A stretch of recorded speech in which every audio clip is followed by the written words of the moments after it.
Hey, Bitcoin wealth builders. Welcome to another episode of Bitcoin Hard Talk. It's for Friday, and we have got tons to cover. As usual, it's going to be a great show. This is where we go through the hardest talk about the hardest form of money, and we go around the world and make sure that we are up to scratch with everything that's happening in the world of Bitcoin, in macroeconomics, and geopolitics. And we got a lot to cover and a packed show as always. So sit back, relax. If you are new to the show, my name is Simon Dixon. I spent the last 2 decades of my life obsessing over the topic of Bitcoin investing and money. And we make sure that you are prepared and ready for a world dominated, that I believe is coming, dominated by Bitcoin, AI, and central bank digital currencies. That means replacing your income in a world where you have no job, making sure you have freedom in a world where central banks want to take away life, liberty, and freedom and turn your economy from capitalism slowly over to socialism until eventually you have communism on a blockchain with a central bank digital currency. They have been lining everything up, and our job is to stay one step ahead of everything by seeing through all the BS that we are told on the media that is controlled in order to make us feel a certain way. So without further ado, let's jump straight into episode 60. So there is about 18 days left until the world, or America at least, will be voting on whether we have Harris or Trump.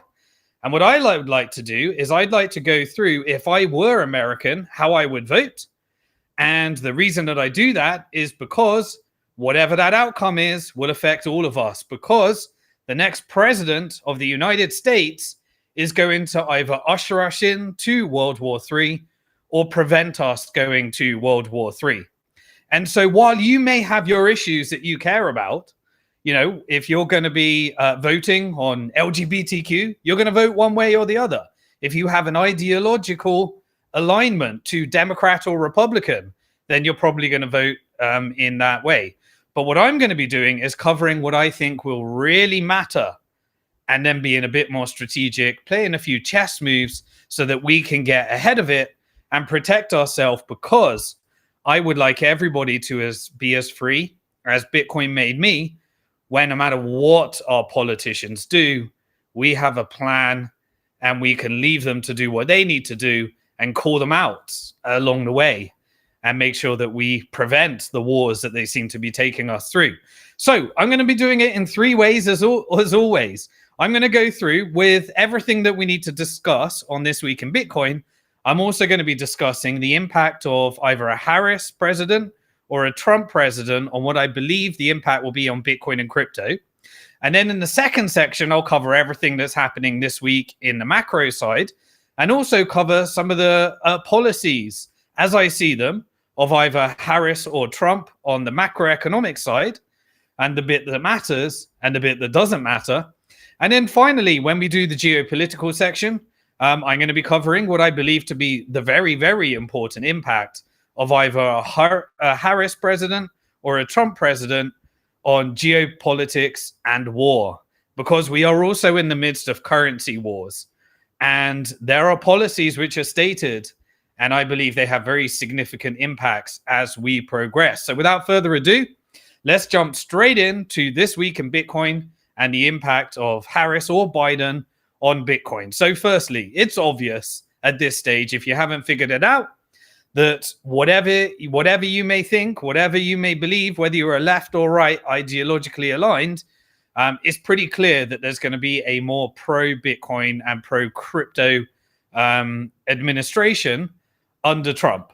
And so the reason that we know that is, firstly, the amount that Trump has raised. What do we do when we want to figure something out? We follow the money. And so Trump has raised approximately 7.5 million in the last quarter from the crypto community. Now, that fails in comparison to the Israeli lobby that Trump has to promise war with Iran in order to achieve that fulfillment. However, on the Bitcoin and crypto side, there is a much clear stated policy and he is surrounding himself with people that are going to be more, we would hope that they're going to be more supportive to allowing Americans to free themselves from the Federal Reserve by owning Bitcoin in self-custody, and also ushering in a wave of innovation where entrepreneurs are able to create more financial innovation without the regulators engaging in ripping people off by allowing scams to prevail and then crashing the market based upon the policy of the Federal Reserve, and then handing over the market through crony capitalism to the traditional financial players who also are shareholders in the Federal Reserve as well. So anyway, the other reason that we know he's going to be likely pro-crypto is because this week, his family actually launched the token that I've been talking about. If you haven't watched previous episodes of Bitcoin Hard Talk, I did one where the main focus was in World Liberty Financial and why I'm so skeptical about it. But you can imagine that everything that Trump is doing, because part of it is a stable coin, which means you need to have robust stablecoin regulations. Part of it is a DeFi project, which relies upon self-custody. So you would imagine he'd be incentivized to support self-custody. And the other part of it is he is launching a shitcoin token, which I'm very skeptical about. But it is a governance token, which means that it needs to be well defined whether it is a security or not a security. And when he did the token sale this week, which launched, I'll give you a few updates on it. It launched on Tuesday. You would imagine that in his administration, because politics and regulations are so intertwined, you would imagine that it would lead to a more favorable environment than what has been historically in the Biden administration, because you'd expect Harris to have more of the same. So the token sale launched on Tuesday. I think it had not so great numbers because the economics of it were awful. Again, not financial advice. You can make money from scams in our market. I encourage everybody to focus on the important stuff rather than gambling on shitcoins. But anyway, the Trump family for World Liberty Financial, immediately it opened and they raised approximately $12 million within the first 24 hours of a $300 million target. So it may get there in the end. Really, that's a little bit embarrassing. And it's not really quite what I imagine they would have expected. However, 12 million. And the beauty is, how do we know that? Because everything happens on chain, so we can check that out as well. In the first 24 hours, he had about 12,000 unique wallets that were registered for World Liberty Financial. So that is supporting adoption of the network as it progresses. And again, you're going to get a shitcoin, but that shitcoin, at the moment, everything is fully traceable on the blockchain. But there were frequent website crashes due to the amount of traffic because you had to connect a self-custody wallet in order to participate. And for those that are familiar with crypto, it's a familiar process. For those that aren't, that is a new process. And so encouraging self-custody is a good thing. But hopefully everyone ends up with self-custody Bitcoin in the end after they go round in these merry-go-rounds of distraction. But the important point is that the token is non-transferable within 1 year. There's a reason for this, because SEC has strict regulations that says in case the token is a security, you need to ensure a 1 year lock-in before it can actually be tradable. And also it can only be sold to US accredited investors. US accredited investors means you're either high net worth, qualified to invest in the industry, or you meet a certain income threshold where you could afford to lose it in case it all goes terribly wrong. And on the white paper, Trump was actually announced as a team member. He was called the Chief Crypto Advocate, I think was his name. And so that's how we know that Trump is highly likely in the key areas: self-custody, because it's a DeFi project; stable coins, which is non-fractional reserve banking on a blockchain. He'll probably be favorable on those regulatory environment, which touches upon the Fed and is actually a threat to the banking sector, because full reserve banking is the biggest threat to non-fractional reserve banking. When I tried to create a non-fractional reserve bank at Bank to the Future, the Bank of England rejected us because they know that it is a big problem if people can get non-fractional reserve banking. They prefer everyone to have extreme risk because the Federal Reserve is a Ponzi scheme in order to get the government deep into debt and make sure that a large number of banks consolidate into a few to eventually have a central bank digital currency in communism on a blockchain. That is the long-term goal and of the Federal Reserve, despite the fact that it will tell you that it is supporting inflation, trying to create stable pricing, and supporting maximum employment. An epic failure because it's had 20 recessions ever since it was created and lots of pump and dump, which has got the government so deep into debt. So anyway, that is how we know that Trump's pro-crypto policy. And we also know because we presented at the Bitcoin conference the El Salvador strategy that was given to President Bukele of a strategic reserve asset.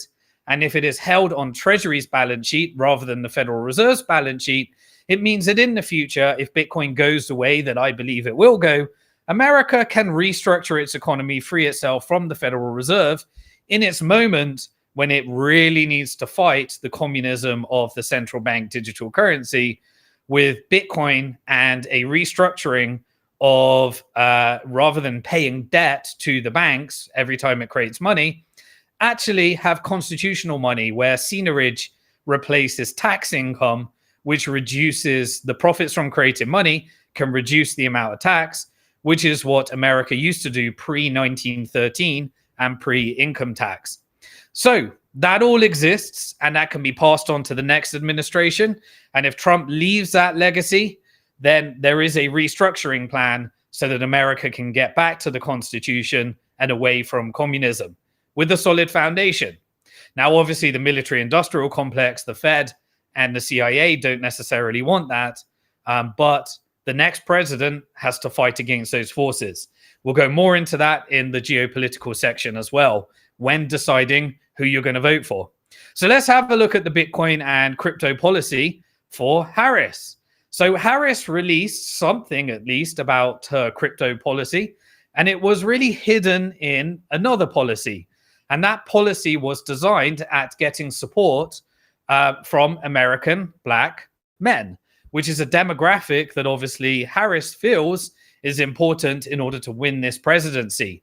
So there was a paper that was released in order to target that demographic. And really, the way she probably thinks about crypto, or her advisors probably think about crypto, is much like a bank account where you can kind of create incentives in KYC and then push crypto into a certain direction and punish ones in another direction, much like the financial apartheid of the Federal Reserve, which punishes those that take on debt for consumption, but rewards those that use debt in order to take out mortgages and lever up through derivatives and buy stocks in the stock market.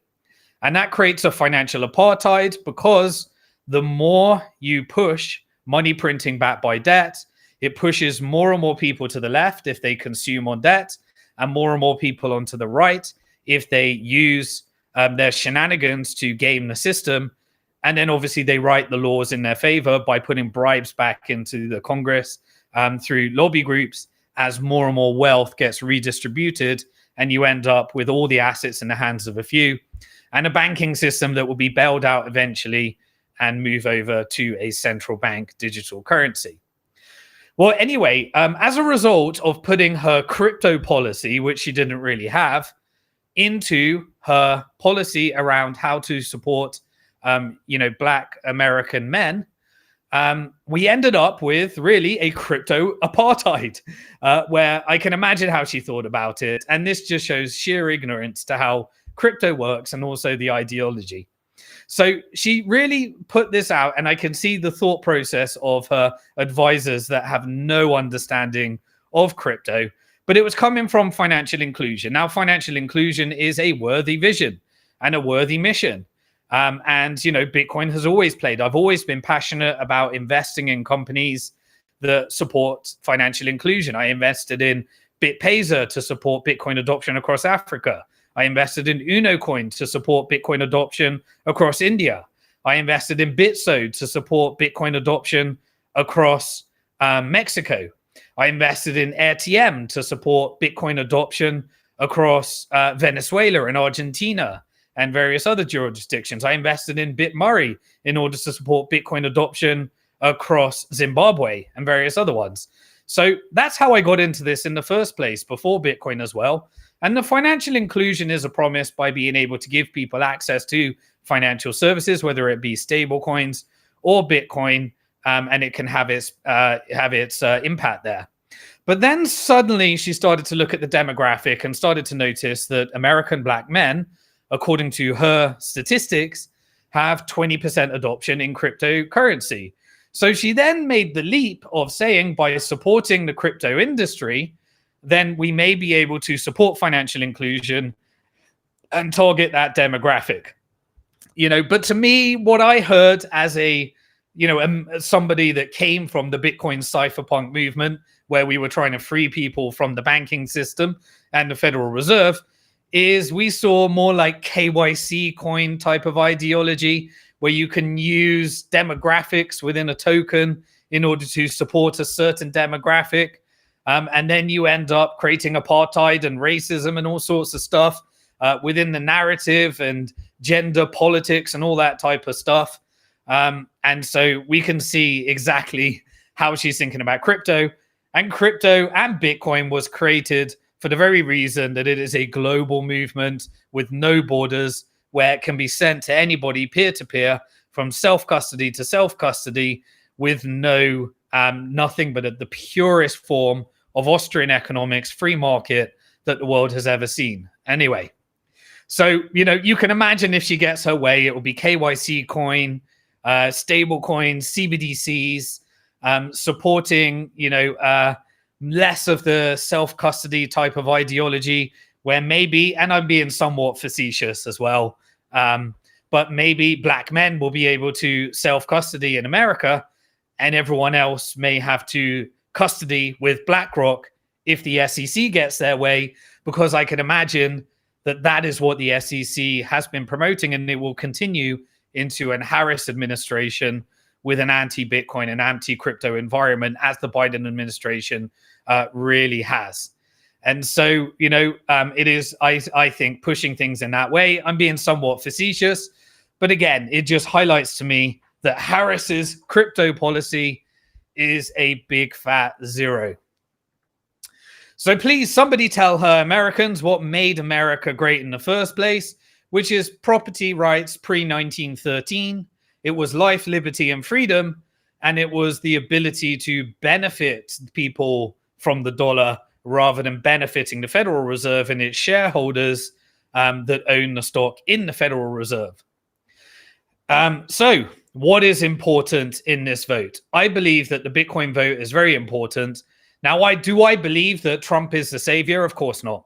I don't even believe that he'll be able to pull it off. But for now, the lip service is good enough. If America does a Bitcoin strategic reserve asset, which is a stated policy with a Cynthia Lunis bill that is in place right now, and if RFK pushed that, which he said he would at Bitcoin 2024, and I repeat, said he would, and if Trump pushes for that, then that is a huge thing in order to reverse the impact of the financial terrorists and the financial apartheid at the Federal Reserve. And so if he also installs a friendly SEC chair. Now, one thing that does go in Harris's is, at the same time, Mark Cuban was trying to give some advice in Harris's ear around maybe he wants to be the chairman of the SEC. Again, I'm sure that will be pushing the vested interest group of Silicon Valley, and Silicon Valley are prolific pump and dumpers in order to try and still retail their Bitcoin. And I'm sure, but I prefer more of a free market type of movement with sufficient regulations. And so you have to weigh up whether that means something, whether that will actually happen, just to be a little bit more balanced as well. But anyway, if you end up with pro-crypto regulations, I think it's more likely to happen under Trump because he's got a crypto project. which I think is going to be a disaster as well. But anyway, I've already covered that one. Okay. And remember, Cynthia Lunis does have the bill right now in order to get the Bitcoin strategic reserve asset, which could be used to restructure and free America from the Fed and be combined with an end the Fed bill. We'll cover more of that in the macro section. So based upon Bitcoin and crypto alone and no other policy, then for me, if I were American and if I were advising anyone in America that believes in the ideology and the things that are important to me, then Trump gets the Bitcoin and crypto vote. And before we go through the macro section and the geopolitical section, let's cover some of the other news that happened all around the world in the Bitcoin side as well. So the point one goes to Trump, and I would be voting for Trump just based upon a Bitcoin and crypto policy. Now, meanwhile, in the Middle East, the Emirates, UAE, their central bank has approved the launch of a AED stablecoin. And so there is going to be a AED stablecoin launched within Dubai around the Middle East for people to use in the Emirates area. And it is going really, really far forward with its pro-crypto environment.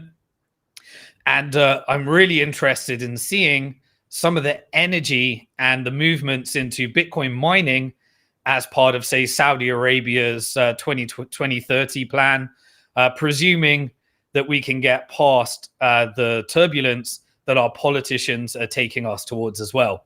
Anyway, UAE is launching their own stablecoin. So that, again, is a full reserve banking and ideologically a more Islamic way of managing a financial system where you can send money around the world.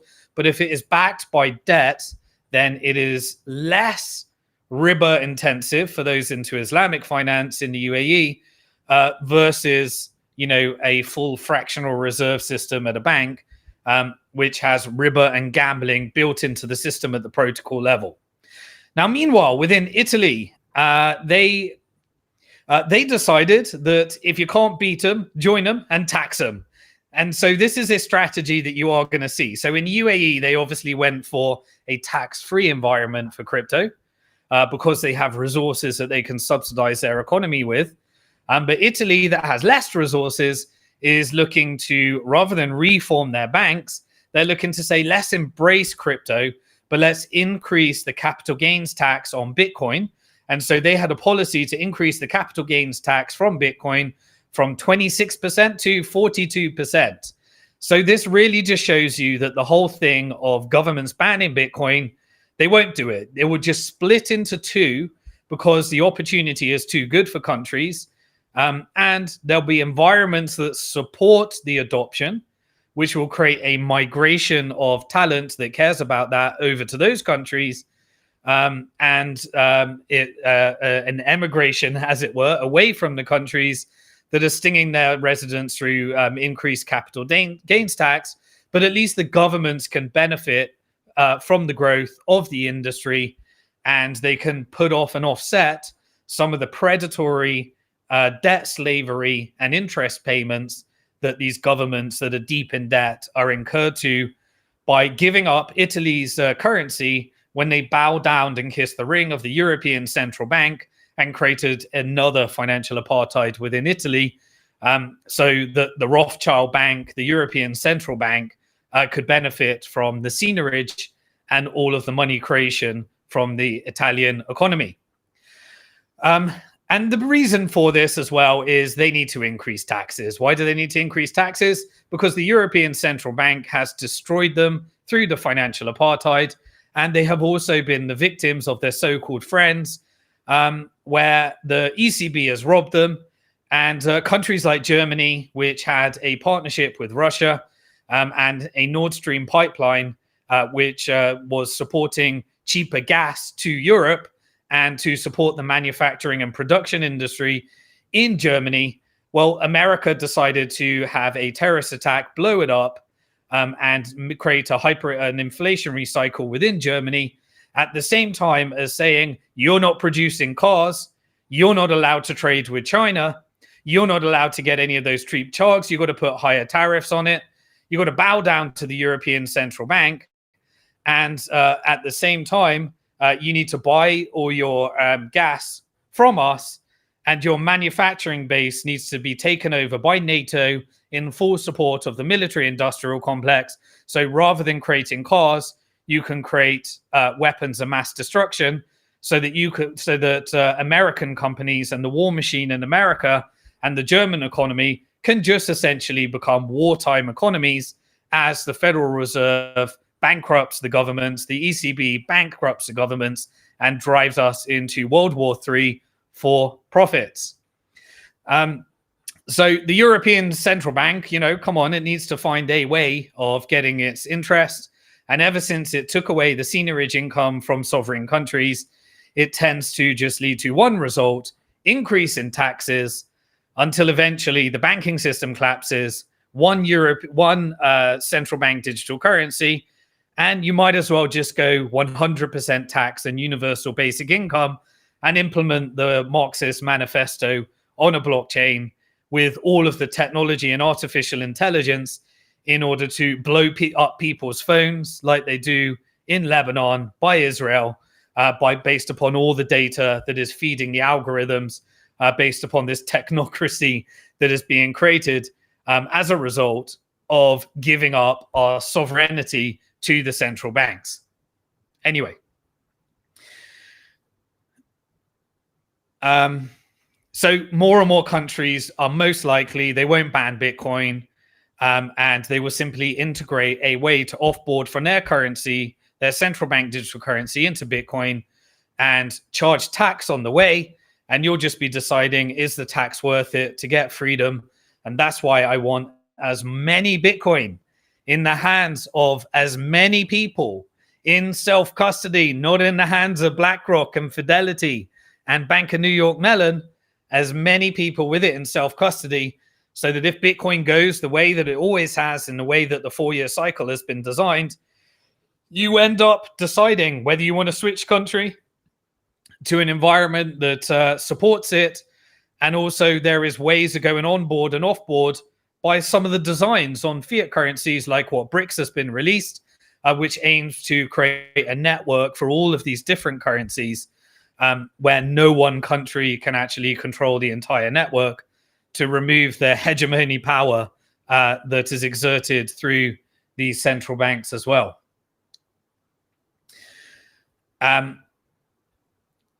So, yeah. What else did we see? So a little bit of other Bitcoin news. Tesla, who has a treasury position in Bitcoin, we don't know what they were doing with it. But the great thing about these companies having Bitcoin is whenever they move their funds, we get to trace them on the blockchain. And we saw that $700 million of Tesla's Bitcoin was shifted across a couple of wallets. It didn't go to an exchange, so we know they're not selling. But maybe they were just implementing a new governance structure or MPC wallet, because the technology for corporates to be able to, move Bitcoin with, Face ID and the ability to change directors, all of that technology has now existed, so that it is much, much easier for companies to own Bitcoin without having one single point of failure in a very secure way.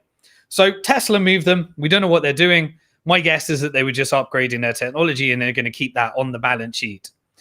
In the meantime, remember last week we covered the whole documentary that said Peter Todd is Satoshi Nakamoto?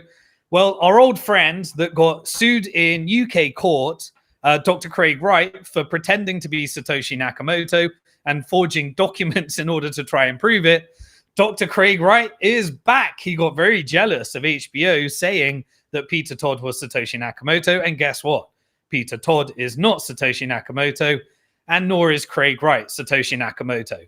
Craig Wright is a shitcoin scammer that created BSV after being involved in BCH, Bitcoin Cash, which is very centralized, and BSV, Bitcoin Satoshi's Vision, is even more centralized, when he rolled back all the innovation and said, I am Satoshi Nakamoto, and because of you saying that I'm not Satoshi Nakamoto, or the world saying I'm not Satoshi Nakamoto, he's now coming after the developers and saying that the difference in price between shitcoin BSV and Bitcoin BTC which is a massive amount, he's going to sue them and sue the developers, and he's going to lose again. So he's coming after $911 billion, almost $1 trillion, after the Bitcoin core developers for what he's calling let's make sure I get this, the wrongful passing off as BTC as Bitcoin. So he is suing the core developers, which goes through open source code, and anybody can contribute code and anyone can contribute Bitcoin improvement proposals. And then the miners decide, and the node operators, and if they want to fight back, a user activated soft fork can happen in order to make sure that it is the community that is deciding any changes in Bitcoin in a fully decentralized way, where no one party controls the whole ecosystem, which is what protects us and creates this trustless environment, which is unique to Bitcoin and not the same with any other cryptocurrency associated with people and centralization. So he created something centralized, and now he wants to sue Bitcoin core developers. And you know what this does? It makes Bitcoin stronger every time. So when he tried to pretend he's Satoshi Nakamoto and the court said he wasn't, that fear goes away. And this is what Bitcoin does. Everybody that comes after it gets punished and makes the network stronger, because it is a freak of nature that can never be repeated, that gets stronger and stronger and stronger with each and every block it mines, giving people the ability to own their own money, spend their own money, and have a fixed monetary policy with no central bankers, where we know exactly what the money supply will be. And there ain't a damn thing that any government or leader or Satoshi Nakamoto or fake Toshi can do about it, because it is decentralized and it doesn't matter, and it was designed that way. Other countries, Singapore, a haven in the Middle East, basically where all the ultra-rich people are fleeing to in order to avoid World War III. Singapore, which its largest bank called DBS, DBS is now launching a token service to enable blockchain-based banking. And so all the banks are now adjusting to this tokenized way of sending funds around the world. And if this is a bottom-up kind of centralized financial movement towards full reserve banking, then we could receive this natural transition away from the Federal Reserve System as we progress. At the same time, Michael Saylor from MicroStrategy, he came out and gave like a very, very compelling case for public companies that want to use Bitcoin, because his company, MicroStrategy, was essentially a company that was tradable on NASDAQ, a software company, and virtually nobody knew about it. Now, he came out and said that MicroStrategy has beat every single company in the Standard & Poor's index using a Bitcoin strategy. That's absolutely remarkable.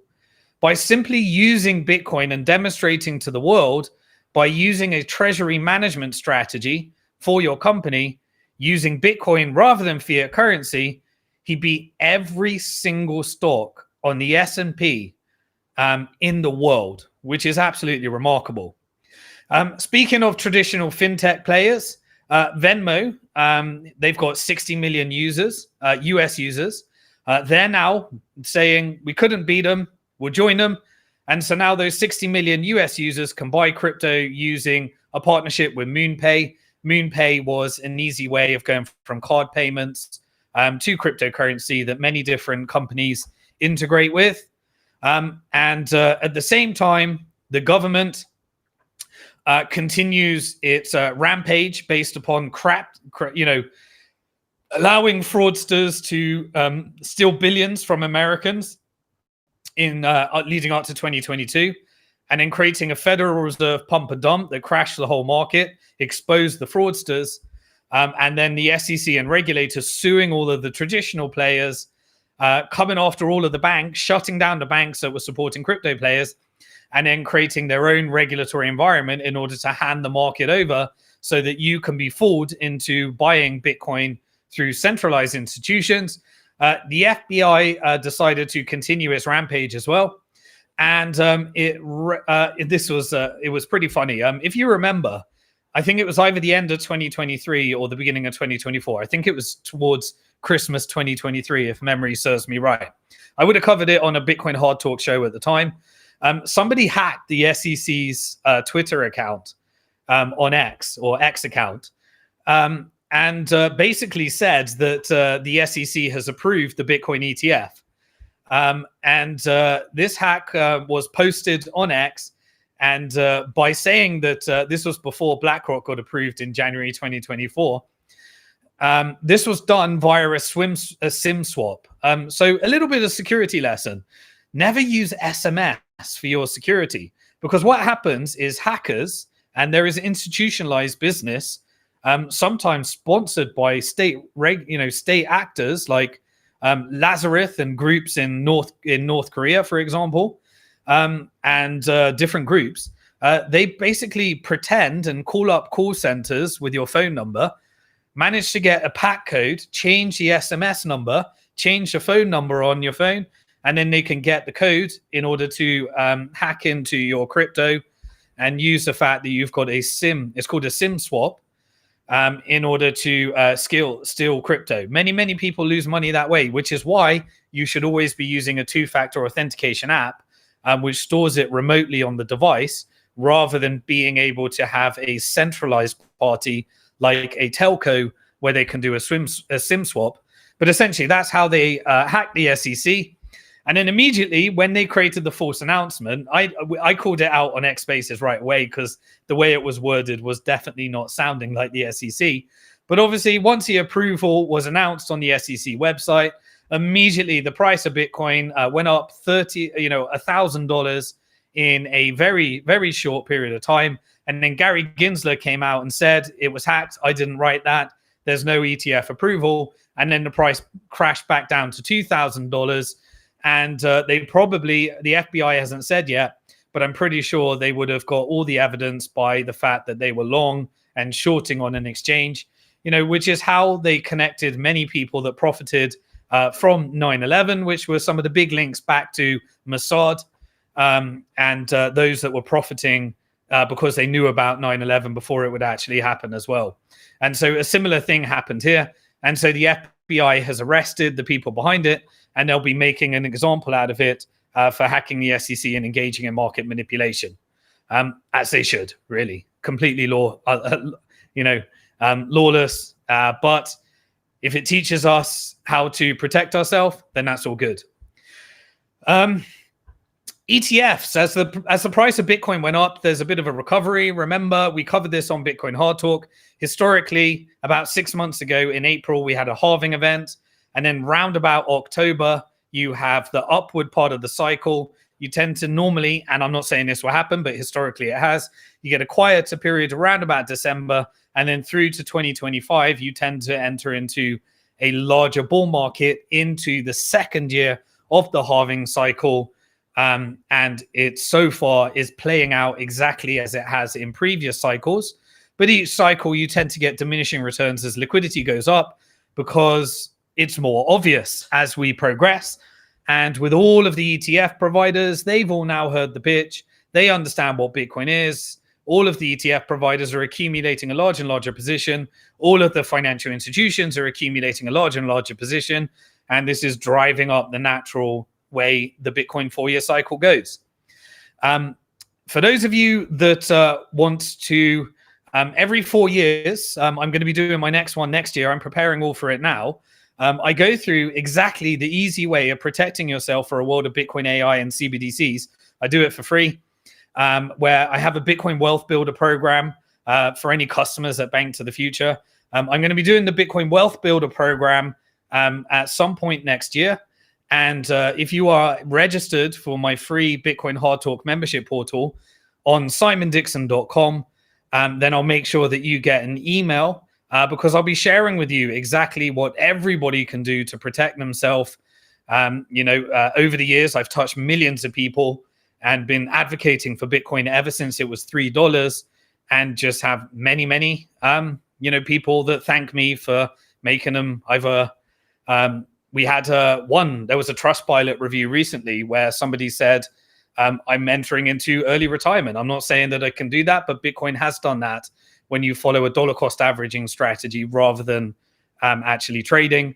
I'll be going through that for everybody that wants to do it. And what I do every 4 years is I just make a live investment, because people always come to me saying, yeah, you were there in the early days when it was $3. I say, right, well, I'll just start again at the price of, where are we now? About $67,000.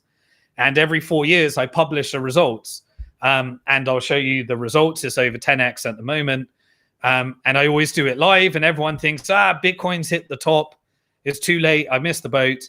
And I just like to do that to demonstrate to people. And I want as much Bitcoin in self-custody in the hands of many people. So make sure, anyway, you're on the mailing list, simondixon.com. You can get a lot of gifts over there just for joining my Bitcoin Hard Talk membership portal. And in exchange for you having a login and an email and getting the weekly newsletter, I make sure I keep you up to date with everything. Anyway, at the moment, the ETF volume is picking up again. So there's about $1 to $2 billion a day in Bitcoin ETF volume. At its peak, it was about $7 billion around about March when it first came out. And there has been approximately $20 billion of net inflows in the 9 months that the Bitcoin ETF has existed. So this means that for every share and unit, it's got to be backed by Bitcoin. And so $20 billion has been injected into Bitcoin to back those ETFs. To give you context, this is the third most successful ETF of all time. That's how big Bitcoin has got, which is just remarkable. From, when I spoke at the first Bitcoin conference, and there was just about 100 of us in a room, and we were figuring out how to fund the companies because none of the VCs wanted to invest in this weird sector. And it's just been a remarkable journey, and shared it with so many of you. And so thank you so much for everybody. And I even uploaded on this YouTube channel. Make sure you're a subscriber. Hit the subscribe button, hit the bell symbol, hit all. You'll get notifications from YouTube. It hates the content that I give in the geopolitical section. And so I rely upon you. So please do share. Please do retweet. Please do subscribe. Please do add a comment. I read them and reply to them under YouTube. And shout out to me on X if you have any questions or like this content. But Bitcoin is the third, in terms of ETF at the moment. Obviously, the largest one is the S&P index for people that want exposure to the index. And the second largest one is NASDAQ. Those ETF, they're the biggest in the world. But Bitcoin is third. And to give you some context as well, Bitcoin is likely, and I cannot guarantee this because the past does not equal the future, and you can't take this as financial advice. But what do we know so far? So the S&P ETF, it launched in about 1993. And it has a CAGR. For those of you that don't know, that is compounded annual growth rate. So the average amount that it has grown every single year since 1993 when it launched is 10.16%. That's better than most fund managers, which is why people just buy ETFs instead of active funds. What else do we have to compare it to? Well, the gold ETF, that launched in 2004, and that has a CAGR, a compounded annual growth rate, of 9.13%. And so the S&P stocks has beaten gold over that time, which is what you'd expect, because stocks come with more risk. Gold is a store of value. The problem with the gold ETF is that the whole purpose of gold is to not hold it in custody. But with gold, because it's so clunky to store, you end up having to use a custodian and ETF in order to try and get exposure to it. In the same time, remember we were talking about MicroStrategy?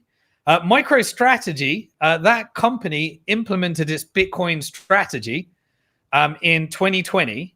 And ever since then, it has a compounded annual growth rate of 90.21%. Remarkable. 90.21% just by a company, a software company, using Bitcoin as its treasury while it gets on with business. But what do we know about Bitcoin so far? So obviously we don't have much data, so it's a bit skewed. But the ETF for Bitcoin launched in January 2023. And so far, its compounded annual growth rate is 136.13%. In the first year of the halving cycle, and historically, the second year of the 4-year halving cycle is normally a greater return. As again, can't give you financial advice there as well. So as always, a dollar cost averaging, saving in Bitcoin has beaten, for people that do it over the 4-year cycle, every single person in the world that has done that so far has beaten everything. How remarkable is that?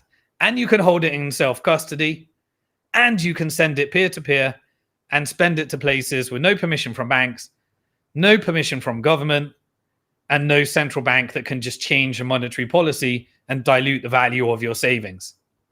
And you even benefit from the central bank, because the more dollars that print, the more Bitcoin benefits.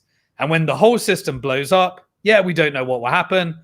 But all I know is that when the system blows up, I'd rather have my money in Bitcoin than at a bank. If we end up in World War III, I'd rather have Bitcoin in my pocket that I can send anywhere in the world that is not able to be printed into existence in wartime. I'd rather have that. And so how remarkable is it? It is really, from my perspective, the lifeboat, as long as you're not thinking in dollars and speculating in that way as well. So now we're going to move over to the macro section, and then we got the geopolitical section. We still got lots more to cover. I'm going to take a quick water break. While I'm doing that, do me a favor. Make sure that you're either signed up to the newsletter on simondixon.com. You at least like this, do support me. I'd really appreciate that. Retweet it or put a comment, and I'll be going back to them and reading them after this show as well. And share the love, because they really don't want people to know what I cover in the geopolitical section. So I'm going to take a quick water, and then we'll be moving into the macro section. And based upon macro this week, and also the policies of Harris and Trump, how I would vote on the second front, which is macroeconomics.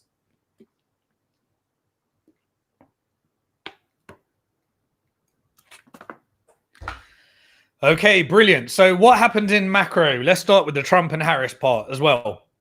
So if we're to believe, and I never believe what politicians say because they say a lot and don't do a lot, but if we're to believe what Trump says, he has essentially announced that countries that stop using, this was an interview that came out this week, if they stop using the US dollar as the world reserve currency, then he is going to subject those countries to 100% custom duties and tariffs.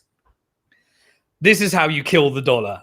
Trump, I know that you're saying it for theatrics, and many people might be fooled by this, but the only result of this is the dollar becomes less used as a world reserve currency, and it creates a hyperinflationary, not a hyper, but an inflationary environment within the US, because all those costs will be passed on. Maybe the host country will suck up some of those costs, but the price will just go up.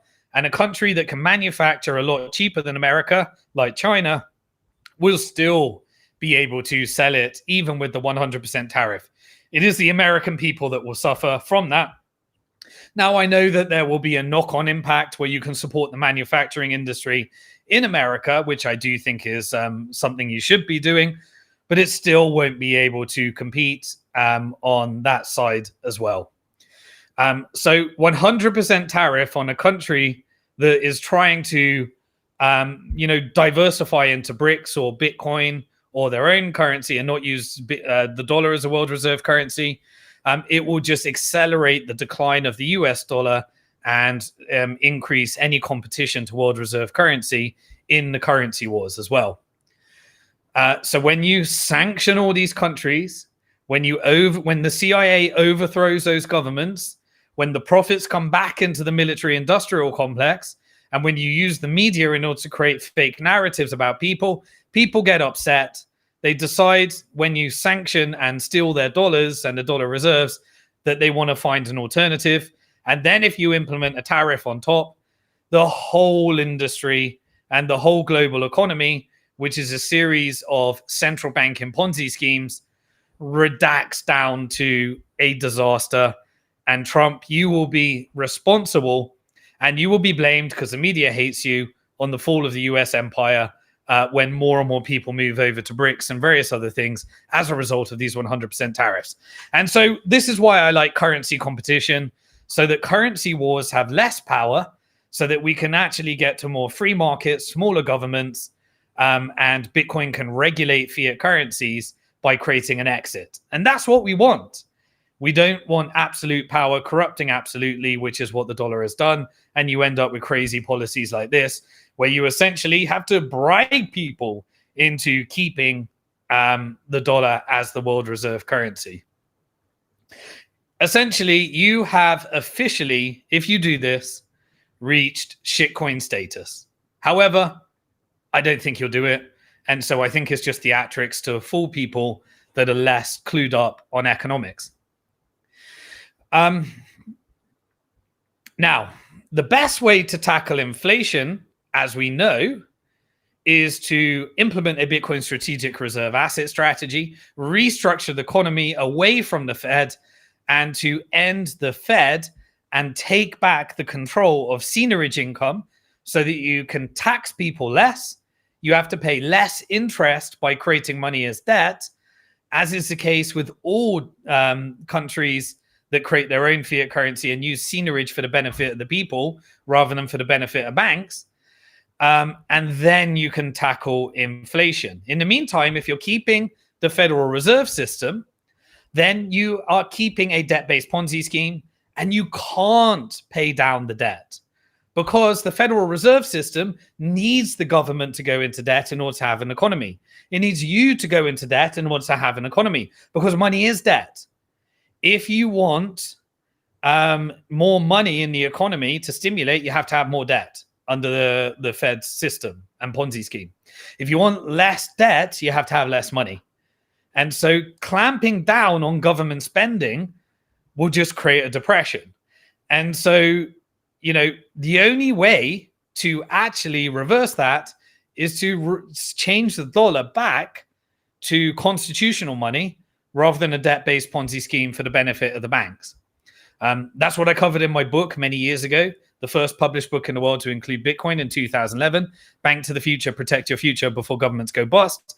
And you can get a free copy as a member of the Bitcoin Hard Talk membership portal. You can get a free PDF copy in the portal as well.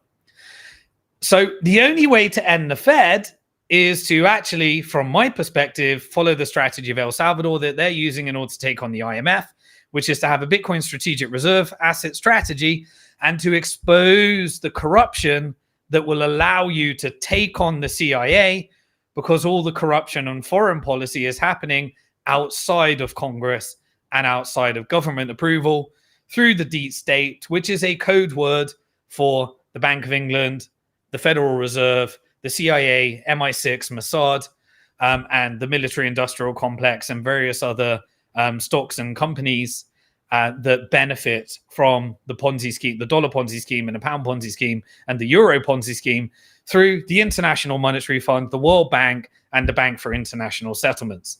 They are the ones that call the shots, and they're the ones that decide. So Thomas Messi, as you know, I cover it all the time. He's got an end the Fed bill right now, and he is Republican. And so to me, this is a reason to vote Republican if we're talking about the macro side. And also, normally it leads to a more free market, free business environment, but it certainly won't reduce inflation. It will be inflationary, just as Democrats are inflationary. Democrats will try and spend it on wealth redistribution, but the Fed made sure that doesn't work.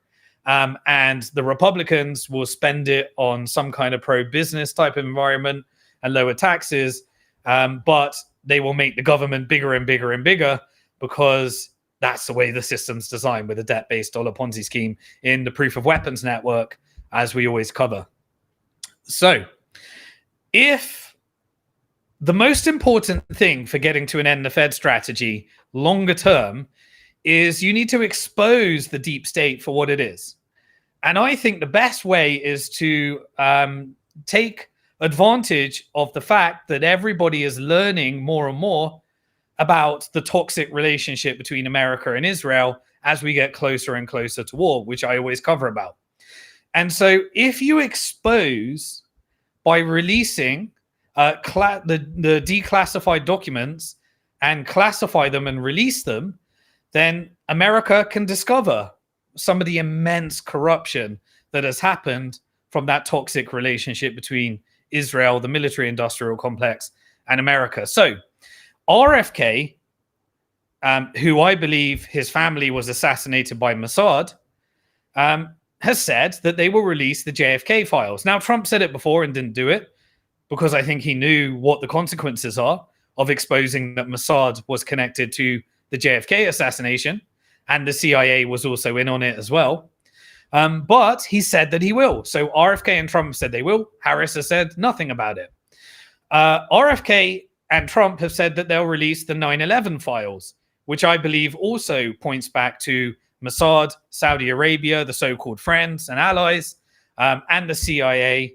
And if Americans actually knew that, on my blog on simondixon.com, I created a blog around a documentary called 9/11, The Truth We Deserve. Then expose it. And then we can end a lot of this corruption. Also, the assassination files of who is trying to assassinate Trump last 2 times. That should be released. Also, the Epstein files, another Mossad operation that is used to blackmail politicians in order to try and get political favor, and the disgusting criminality that comes with that. Release all those files. And I think a lot, America can go a long way in a freedom of speech environment with us unpacking them all on X in order to understand that the next president of the United States has one job. And that job is to stand up and expose the CIA. Stand up and expose Mossad. Stand up and expose MI6 and implement a end the Fed strategy if we are to get back to constitutional America without World War III. And so for that reason, I think less than 1% likely it actually happens, but I'd go for Trump based upon a less than 1%, because with Harris, it's 0%. What else do we have on the macro strategy? Maybe Harris can swing us over. Obviously, you get that 100% increase in price with tariffs. That's a negative thing. There is clearly a trade war with China being fought. I understand national security to get much of your manufacturing industry back into America. I think that's a good thing, but you need to face up to the reality that there are debt-based Ponzi schemes, and China and America need to trade with each other, and they need to revert back to what created peace, which is the one China policy, so that China doesn't reunify with Taiwan because they feel that NATO is expanding on their borders in order to commit to Taiwan's independence when the status quo is working, which is a clear aggressive tactic by the military-industrial complex in order to profit from war and risk us going further and further into World War III. More of that when we do the geopolitical section. Well, anyway, what about the whole immigration thing? So immigration is a big touch point. Look, let me just give you the truth. Beyond all of the propaganda, here's the reality. Immigration, and I mean legal immigration, where you filter the people that are most productive to your economy, is the only way that you get a competitive advantage in an environment where demographics are screwed. So in America, you got all the baby boomers that had babies after World War II retiring, and you have a Ponzi scheme called Medicare and Social Security, which is bankrupt. You have the Federal Reserve getting the government deeper into debt, which is creating all the interest payment. And you've got NATO and the war machine and the CIA pushing for a bankruptcy of the US government in order to fund and get all the money back into the military-industrial complex. And so with all of those forces, meant less people, because of inflation, are having babies. And because they're having less babies, that is pushing the demographics even worse. And so there is less tax for people in the future, which is driving the Federal Reserve policy of pushing the American government deeper into communism through debt slavery. And eventually that would lead to a collapse in banking system, a consolidation up to JP Morgan, up to the Federal Reserve, and a central bank digital currency. And the only way to beat that is to have immigrants that can become productive, that can make up for that population growth in order to have more productivity and growth in an environment where Americans are having less babies, because inflation is one of the reasons, and also different types of politics is making people not have babies, which is a psyop from the media and different types of political interference narratives beyond the scope of what we're doing. Right. So with that in mind, we know that a country that is able to migrate legally on, by turning on a tap is the only way that you could beat a country like China or Japan, which doesn't want immigration. Now, I know there's different things that people consider. People have different ideologies around mixing, various other things. Those are completely different ideologies. I'm talking purely numbers, maths, and macroeconomics. A country that has the ability to turn on the migration tap and has a good system for filtering and finding the most productive in what they call the brain drain are the countries that are going to be able to tackle the demographic issues into the future and solve the issues that other countries won't be able to solve. But obviously, illegal immigration is a deliberate strategy, either through some kind of lobbying group that is profiting from illegal immigration, which leads to an open borders policy, and also the military industrial complex profiting from destroying countries and then them having to flee through those borders in order to try and seek refuge, and then them having a business model in the hotels or whatever it is in order to profit from those illegal immigrants and try and manipulate the inflation numbers and the employment numbers for some deliberate reason. And so for that reason, I believe that there is a greater force in the deep state that is committing to this open border policy. And so Trump has said that he will tackle it. And you tackle it in a few ways. One, by having an anti-war strategy so that you don't get the refugee crisis.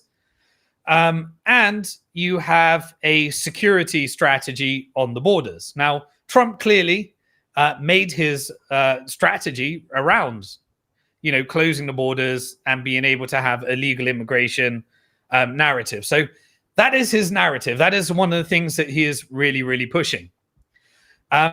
He says that he's going to do mass deportations, which personally, I don't want to interfere. I think that's a domestic thing, whether you believe in mass deportations or not. Personally, given the military industrial complex and all the wars that have been created, but, crime is really bad, whether that be local, domestically, through inflation, and also having less filtering by all of the crimes that the military industrial complex is creating, driving people into the country. And maybe because they're illegal immigrants, the only way they can earn income is by being driven into forced criminality. Again, I'm not getting into all of the different maths and propaganda and all the things around that. I'm just talking about what is required. And you can add your ethical and ideological beliefs on top of that. I have my own, but I'm not using that in factoring in the equation here of whether I would vote for Trump or Harris. The humanitarian side, I'd put my humanitarian side on rather than my follow the money side. And I do that, as well. But anyway, a policy around securing borders. There seems to be a plan, at least with Trump. With Harris, there was an interview that I published on my X account where she seems to actually think that the open border policy and the work that was done during the Biden administration had nothing to do with her or nothing to do with the Biden administration.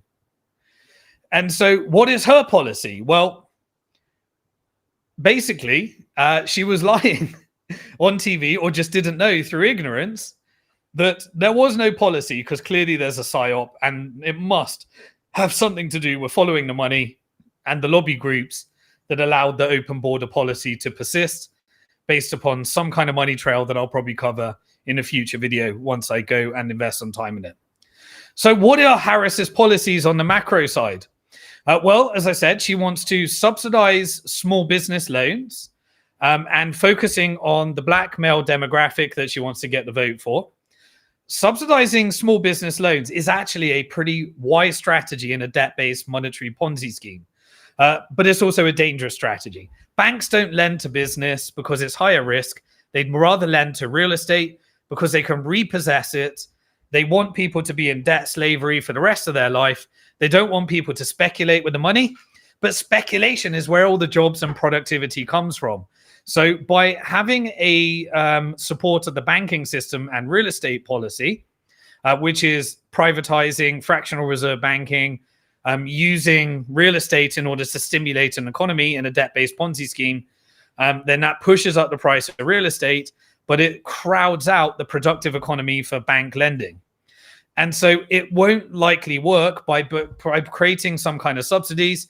You get to increase the debt in a debt-based monetary system, but by giving loans to those that can productively beat inflation through their business, and it may lead to productivity growth, anything to stimulate business is a good thing if it works. Now, highly likely it will work, but I think it is actually a good policy rather than allowing it to stimulate real estate instead. And so if it helps to increase productivity, then it can work. Most times it fails. Most businesses, they just can't access funding because banks don't serve them. And that's where the jobs are created. And so anything that can kind of crowd out real estate Ponzi scheme, great. But at the same time, I think there's also a policy to subsidize housing. Now, remember, that is one of the policies that's done in the UK time and time again to manipulate the figures. And it was what led to partial exposing the debt-based Ponzi scheme for the dollar and the pound in the subprime crisis that led to the global financial crisis, which was a disaster where the Federal Reserve created a pump and dump and ended up bailing out the whole system with the bill of the taxpayer by creating more debt and transferring wealth to its shareholders and creating more inflation that led to, the ZIRP, zero interest rate policy that created the largest pump and dump, where the removal in 71 in order to fund wars of the convertibility of gold, of dollars to gold, created this ginormous fiat Ponzi scheme where Americans have to work harder and harder in order to beat the financial apartheid and get deeper and deeper in debt. At the same time, the Federal Reserve starts planning at what point it will dump the dollar and start focusing on the other central banks based upon likely some kind of civil war through an open borders policy or some kind of election that is accused to be corrupt. And through debt slavery and financial apartheid tends to drive people to the left and right and create that environment. And then you have external wars, which leads to a new world order, normally, as we have seen time and time again through debt-based Ponzi schemes and usury. So anyway, by just supporting real estate rather than small business loans, I say that's one step closer to communism on a blockchain and a CBDC. So that's the system. And I think Harris gets a tick box for that strategy because you have to increase government debt forever. So you might as well try and get it into the productive economy. And if it turns out that there's certain demographics which aren't being served, then I think you should stimulate all business. But if you want to get that vote, I understand why you're doing it. It may be a successful policy on the macro side.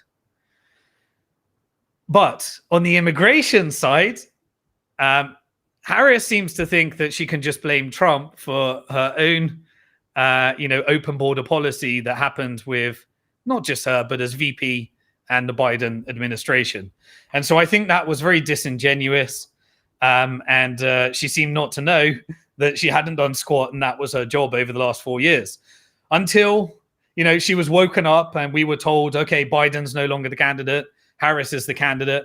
And suddenly we're told that she's done stuff and she's trying desperately to get on media and looking like she knows what she's talking about and just exposing herself worse and worse and worse. Anyway, it doesn't matter around inflation. This trickery where Trump's trying to say, I'll be better for inflation. And Harris is trying to say, I'll be better for inflation, or just not saying anything about inflation at all because she doesn't know how to run the argument. Remember, it's the Fed that creates inflation in order to benefit the shareholders of the Fed, which are the private banks. And it does not matter because governments gave over inflation to the private banking sector and the Federal Reserve. So they will both pump inflation because that is the policy of the Fed, to get the government deep in debt and create a financial apartheid and create profits for its shareholders. So they will both print the hell. The Fed will print and the government will be complicit, both Republican or Democrat, Harris or Trump, and they will push more of it into stocks. They will push more of it into real estate, and it will create more wealth inequality no matter who wins. No matter who the president is, because the Fed is more important than your president. That's the reality as well.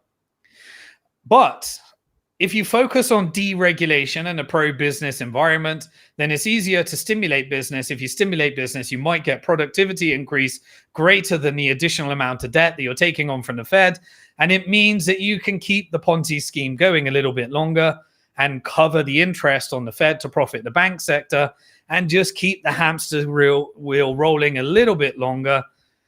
Whereas with Harris, it will rip the plaster and make sure if it goes into inefficient and unproductive, side, then, it all depends if you want the Ponzi scheme to burst earlier or later and how long it can carry on for.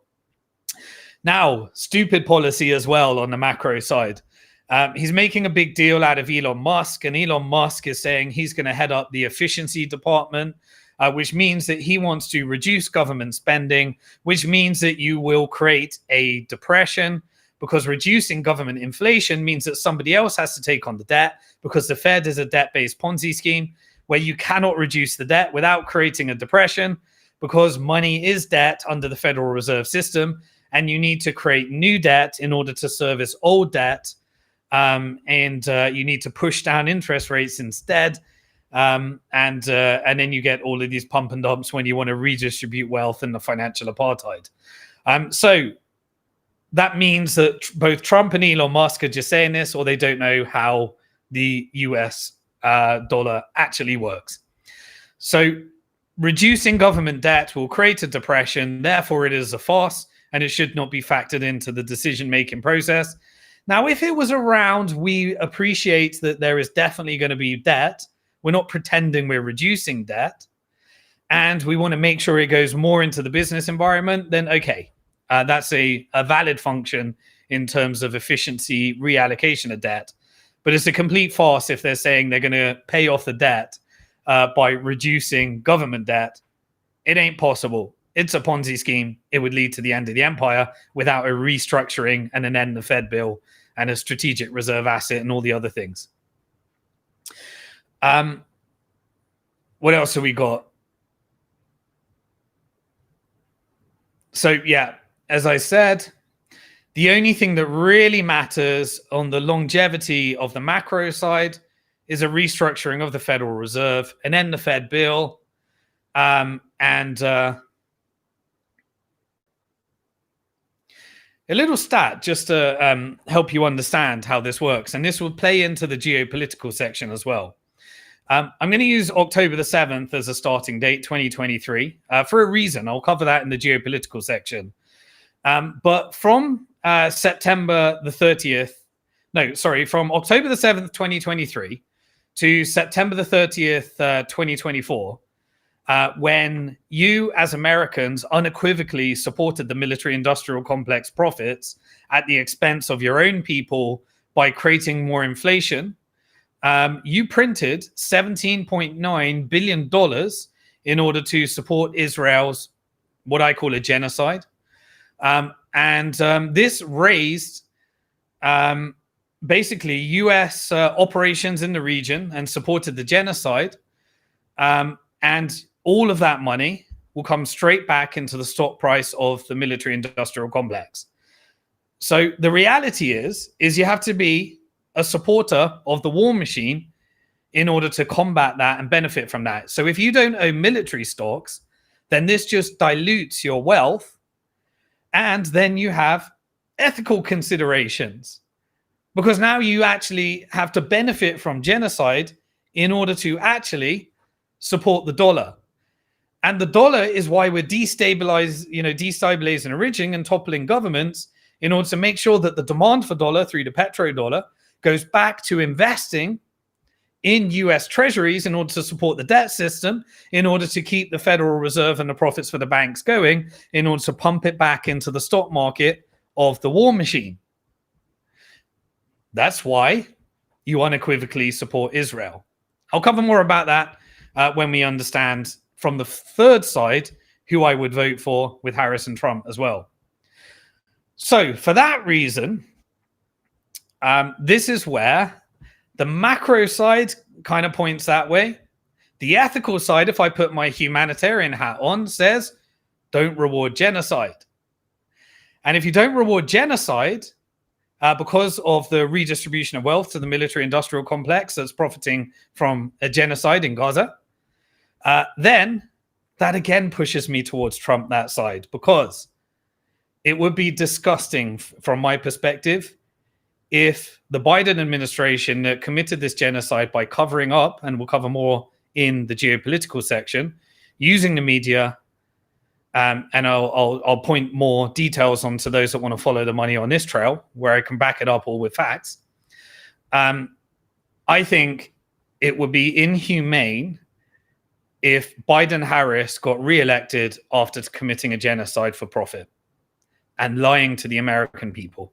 And so therefore, it has to lead to a change of administration, just based upon a humanitarian thing. And that's where I put my own thing in, and you may have your own thing. So as well as the macro policies, and I've told you all the caveats of what is trickery, and as well as the fact that there has to be a change of administration based upon macro. For the second type, the macro side, I would have to vote Trump. Again, I'm just using my logic based upon what I believe is impactful.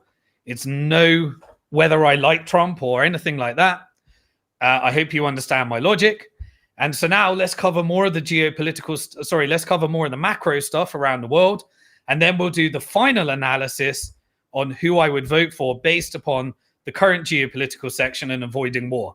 The macro side is all about understanding the currency wars, because we are in the midst of de-dollarization based upon sanctions and trade wars that is driving the world into competing with the dollar.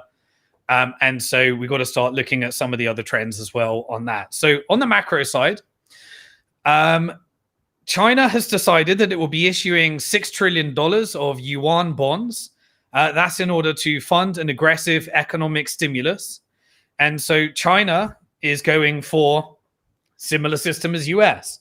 The difference is that it is a state banking system. So the profits from seigniorage go back into the state, which reduces the amount of tax you need to charge people, which reduces prices, and which pushes more aggressive action to their export strategy and production strategy.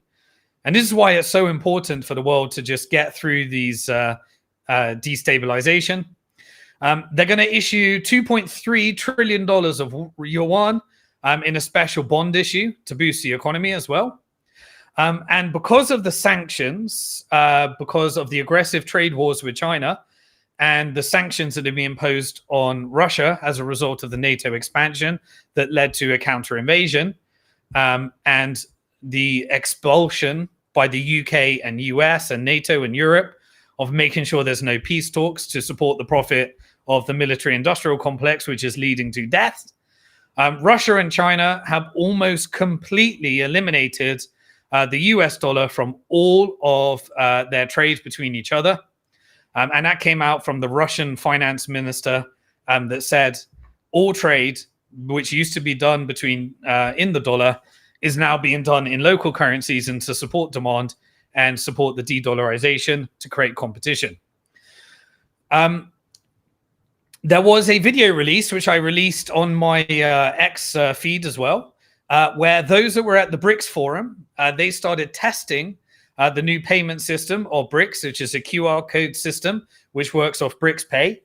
For those of you, I think it was last week when I went through the structural design of the BRICS alternative gold-backed distributed ledger design to create more decentralization between competing currencies and bring them all into one system that can combat weaponization of the dollar. And as a result of that, we started to get different announcements. I'll cover more on what happened at the BRICS forum as well next week, I think, as well. But Serbia, for example, they decided that they're going to be joining BRICS.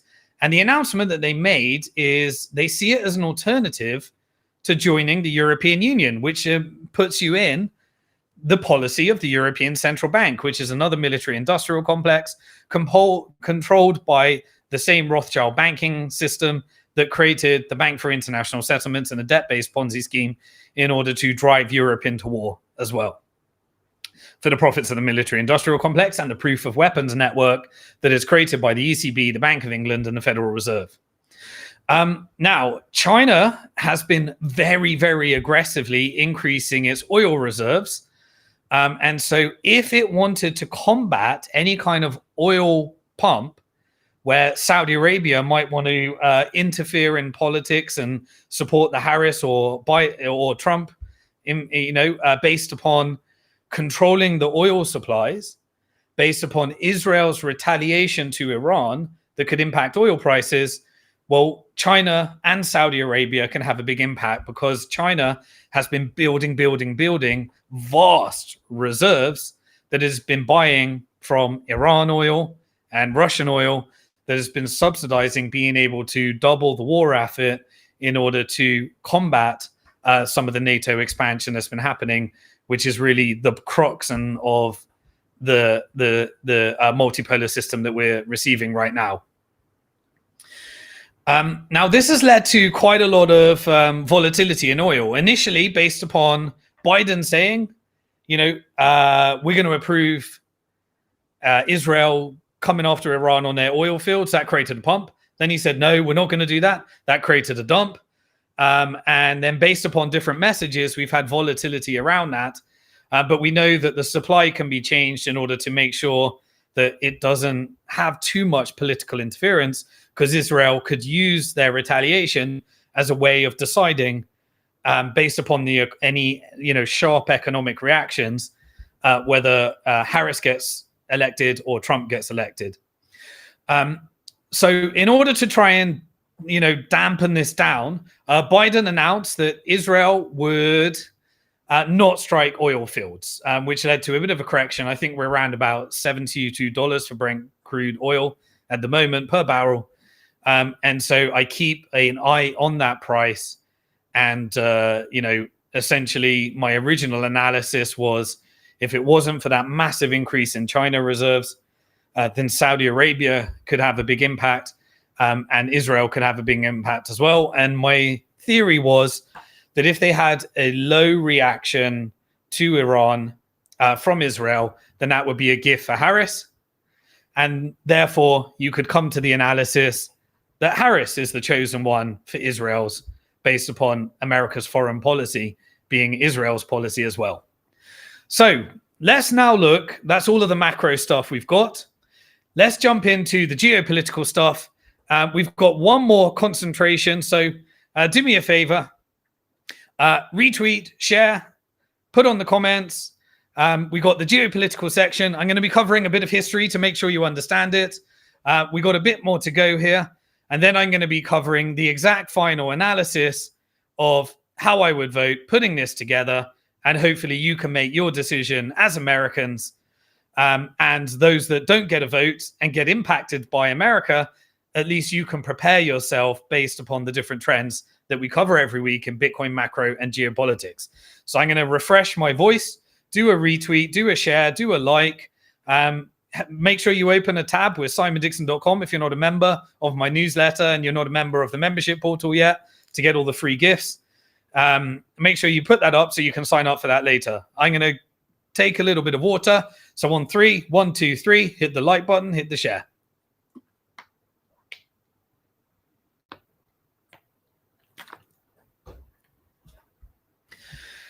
Okay, let's see if we can do the geopolitical section in 35 minutes. I got a lot to cover, so I'll try not to get too distracted. And for those that have watched previous broadcasts, I'll do a little bit of recap based upon what happened this week to make sure that you don't have to go back through previous episodes and you can follow along as much as we can. So here is my analysis on the geopolitical section.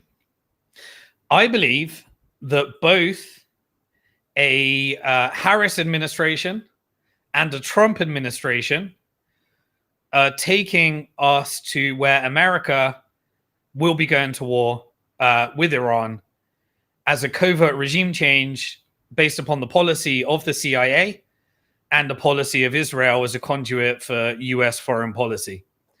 So I believe that there will be a war with Iran under both administrations. So now we need to go a few steps deeper to try and understand that analysis and look at all the other geopolitical chess moves in order to see whether you agree with me or you don't. So what has Donald Trump said? So Donald Trump has said, and again, you got to read between the words. Will he do what he says? Well, probably not. So you've got to factor that into your equation as well. But Donald Trump has said this week that he will not send any money for weapons to Ukraine, and he will end the war with Russia in 24 hours if he is elected president. Won't tell you how he will do. Doesn't mention anything about Iran. But, you know, essentially, I believe now that BlackRock owns 47% of all of Ukraine, you probably have to give the other part to Russia because the UK, NATO, and America drove the war that way, which has led to the death and destruction of innocent Ukrainian civilians, as well as Russian civilians and soldiers as well, for the profits of the military-industrial complex. Thank you very much, Boris Johnson. You have blood on your hands, as does Tony Blair, as does Rishi Sunak, as does Keir Starmer, as does Boris Johnson, based upon the UK-US foreign policy and destabilization of Middle East that I always cover. But he says that he won't send any more money over to Ukraine. And that's good. Negotiation is good. That war is a disaster. There's no way that that can only just lead to more profits for NATO, more death, more destruction. It's not going to result in, you know, the Russian Empire ceasing, and it risks a complete military and nuclear war, which could end the world. We don't want that. And so let's not test more nuclear. And so, you know, that has to end in diplomacy, and Trump believes that he's the person that can do it. I don't know if I believe him, but I do believe that he will do something on the Ukraine-Russian side rather than the Harris policy of committing to Ukraine beating Russia, which I think is an impossible mission. It just can't happen. Ideologically, you may want it to happen, but let's be realistic on what is actually happening. And the media has done a cover-up story, which is a very unethical death, destruction, and led to more and more land being conquered. But he's also saying incredibly aggressive words towards Iran and framing that Iran is the biggest enemy. And also saying, if I get assassinated, it was Iran, and therefore avenge me. So what may happen if you follow the money is essentially, because the Fed needs more debt in order to keep the US economy going, and you need to commit to the military-industrial complex to prop up the dollar in order to keep it going, because that props up the financial apartheid for the profits of the war machine stocks, then you need to redeploy those dollars, and you can't just lead to a decrease. And so they go from Ukraine more likely to Israel and Taiwan, and then back into the military-industrial complex. And so it would just be a redistribution, which I think is more likely to take us to the war with Iran, which is the regime change that we're seeing based upon all the actions and the covert regime change by the CIA at the moment.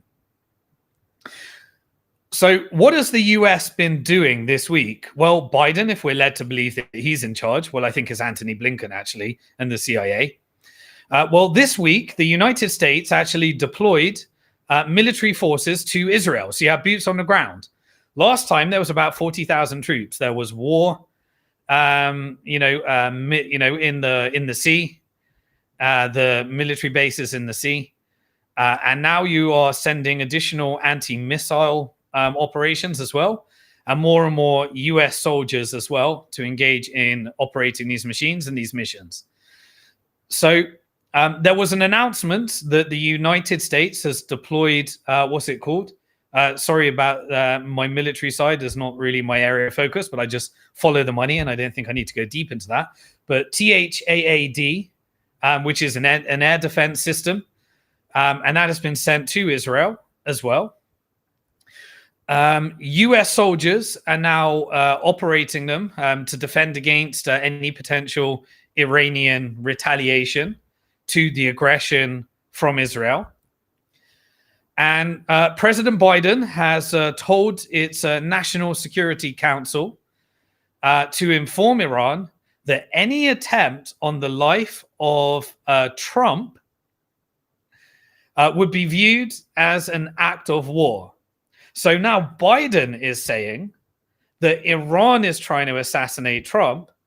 And if Trump gets assassinated, then Iran is now at war with the US troops deployed and ready to go. And so this puts Israel in a checkmate position. So Israel can now do whatever it wants. It can be aggressive. It can demilitarize. It can decide whether it wants to make Harris look bad. It can decide whether it wants to make Trump look good. It can assassinate Trump and get its war with Iran. So the CIA, Mossad, and Israel have now checkmate America in order to make sure it gets that war with Iran. So I believe that Israel essentially has chosen Trump to be the president based upon this, but also is allowing Biden to create a checkmate scenario as well to go to war with Iran, even if Harris gets through and they can't control the outcome for any reason. So what is Trump's role for Israel and the hundreds of millions that he took from the Israeli lobby and will continue to take if he gets in power, as he is begging Israel to allow him to be president? Well, his job is to deliver, I believe, a US war with Iran and use the American media in order to control the narrative. And if he doesn't comply and he ends up as a rogue person that exposes, Israel and the CIA and Mossad in any of those document leaks, they can force him not to do that. And if he doesn't comply, they can assassinate him. And if they assassinate him, that means that they can blame Iran based upon all the rhetoric right now. J.D. Vance has already said we need a hard line against Iran. So J.D. Vance can lead the crew. And based upon what Trump has already said, all of the MAGA supporters can say we are doing it to avenge Trump as well. So you might be able to engineer full support on a war with Iran in an environment when no one's motivated to go to war with Iran based upon all the lies and everything that they've either figured out or that they saw about the Iraqi war and all of the other times that we've had these covert regime change operations based on lies. Basically, I believe that Trump's Make America Great strategy has been co-opted with a Make Israel Great Again strategy because they lost their reputation as a result of all the lies that they've told in committing in partnership, the UK, the US, and Israel, the genocide that has been the most horrific experience that I've ever had to encounter, that I will never forgive Biden for engaging in that cover-up operation and all the things that I have had to watch over the last year. So how do we counterattack this? If Trump gets in, for all the reasons that I've given you, and that may end up being a part of the plan.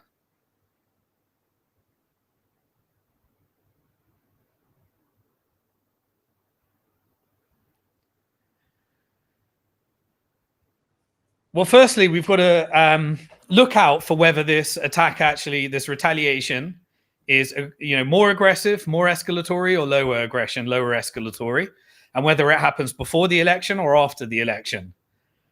That will determine whether Harris is the chosen one or Trump is the chosen one. I believe at the current analysis that we may get a slight de-escalatory side, or we may get aggression. We'll see, and I'll use that as my decision, and I'll update my analysis next week based upon what we see.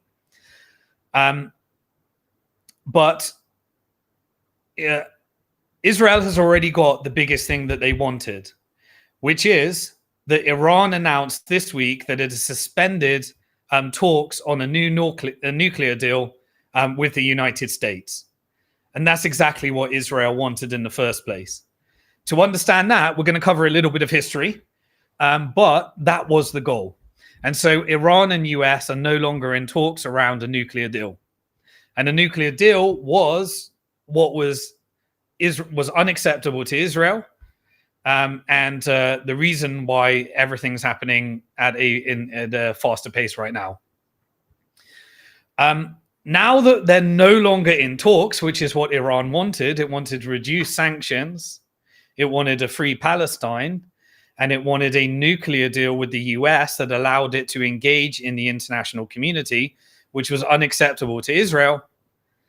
Now they're getting closer and closer to a war, and Iran has now threatened to attack the oil-rich Arab Gulf states and US allies in the Middle East if any of their airspaces are used, which is how you checkmate and how you get US into the war, because that would require US to deploy their illegal occupations in Iraq and Syria.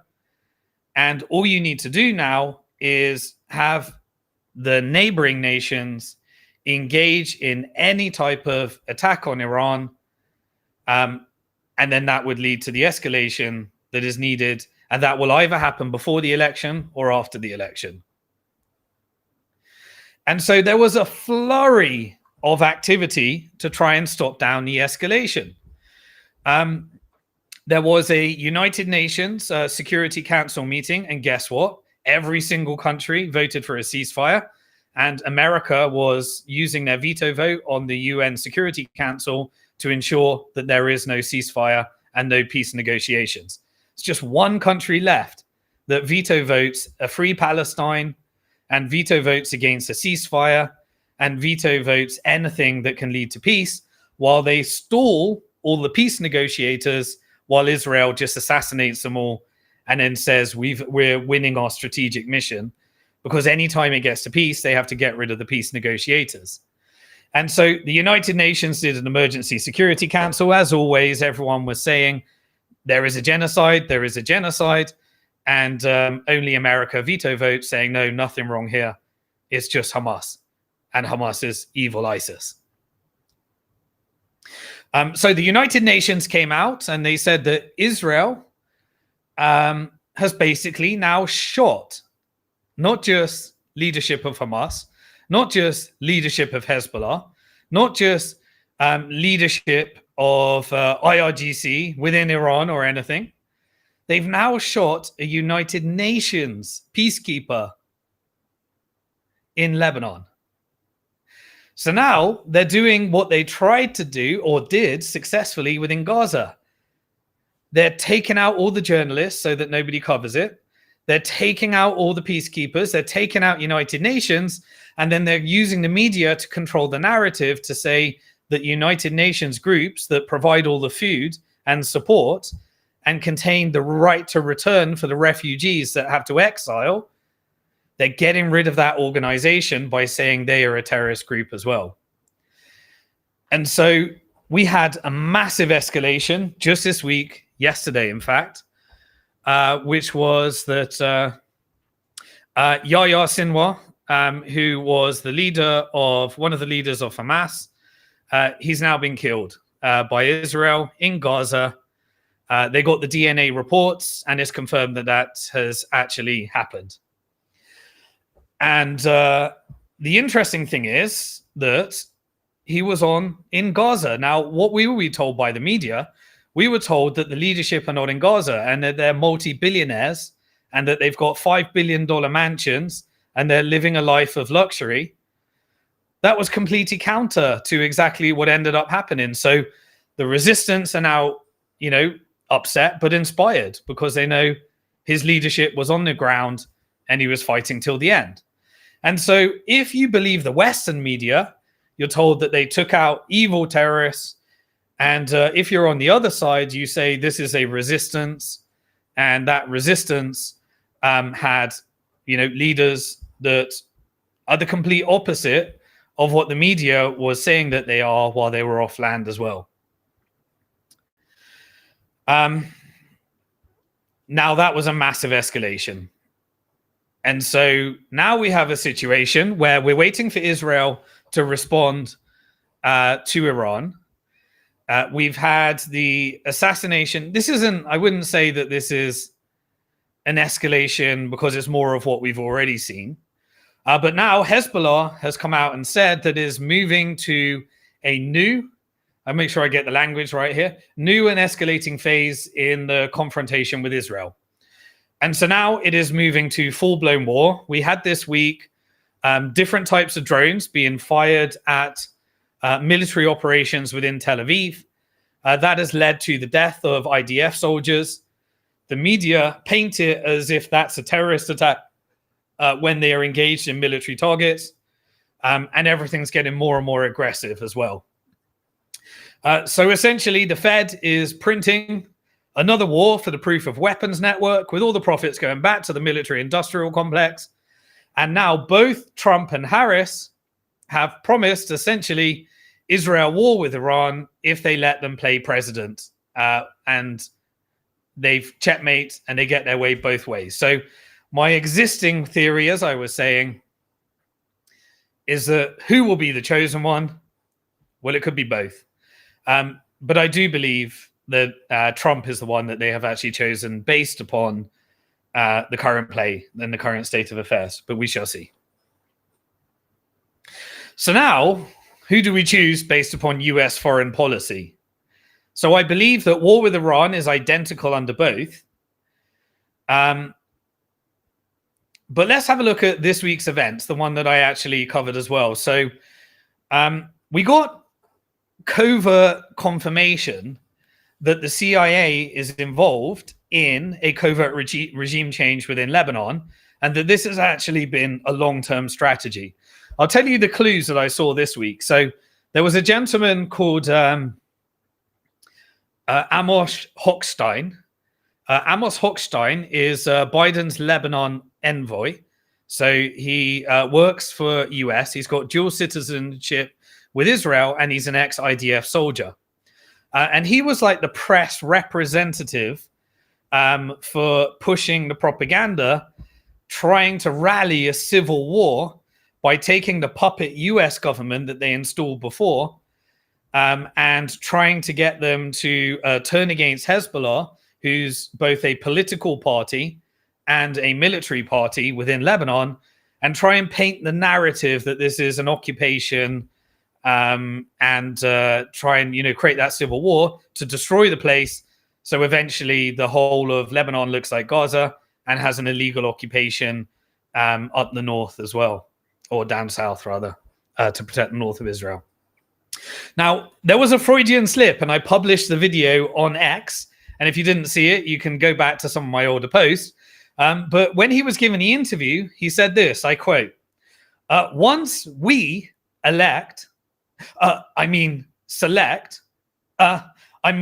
once Lebanon selects a new president, and he was talking about that. So this is a Freudian slip for a CIA operation that we've seen many, many times.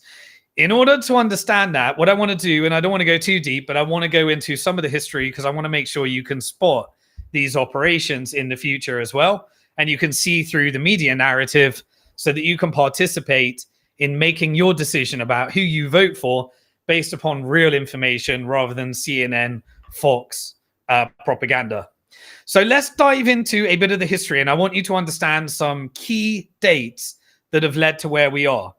So firstly, they are trying to paint the narrative that the Christians within Lebanon are occupied by the evil terrorist Hezbollah within Lebanon. So where did the Muslim population within Lebanon come from? They're making narratives by these agents that work for Lebanon, or they have a different ideology, saying that it was like an invasion of the Muslims is the undertone into Lebanon. Well, where did that come from?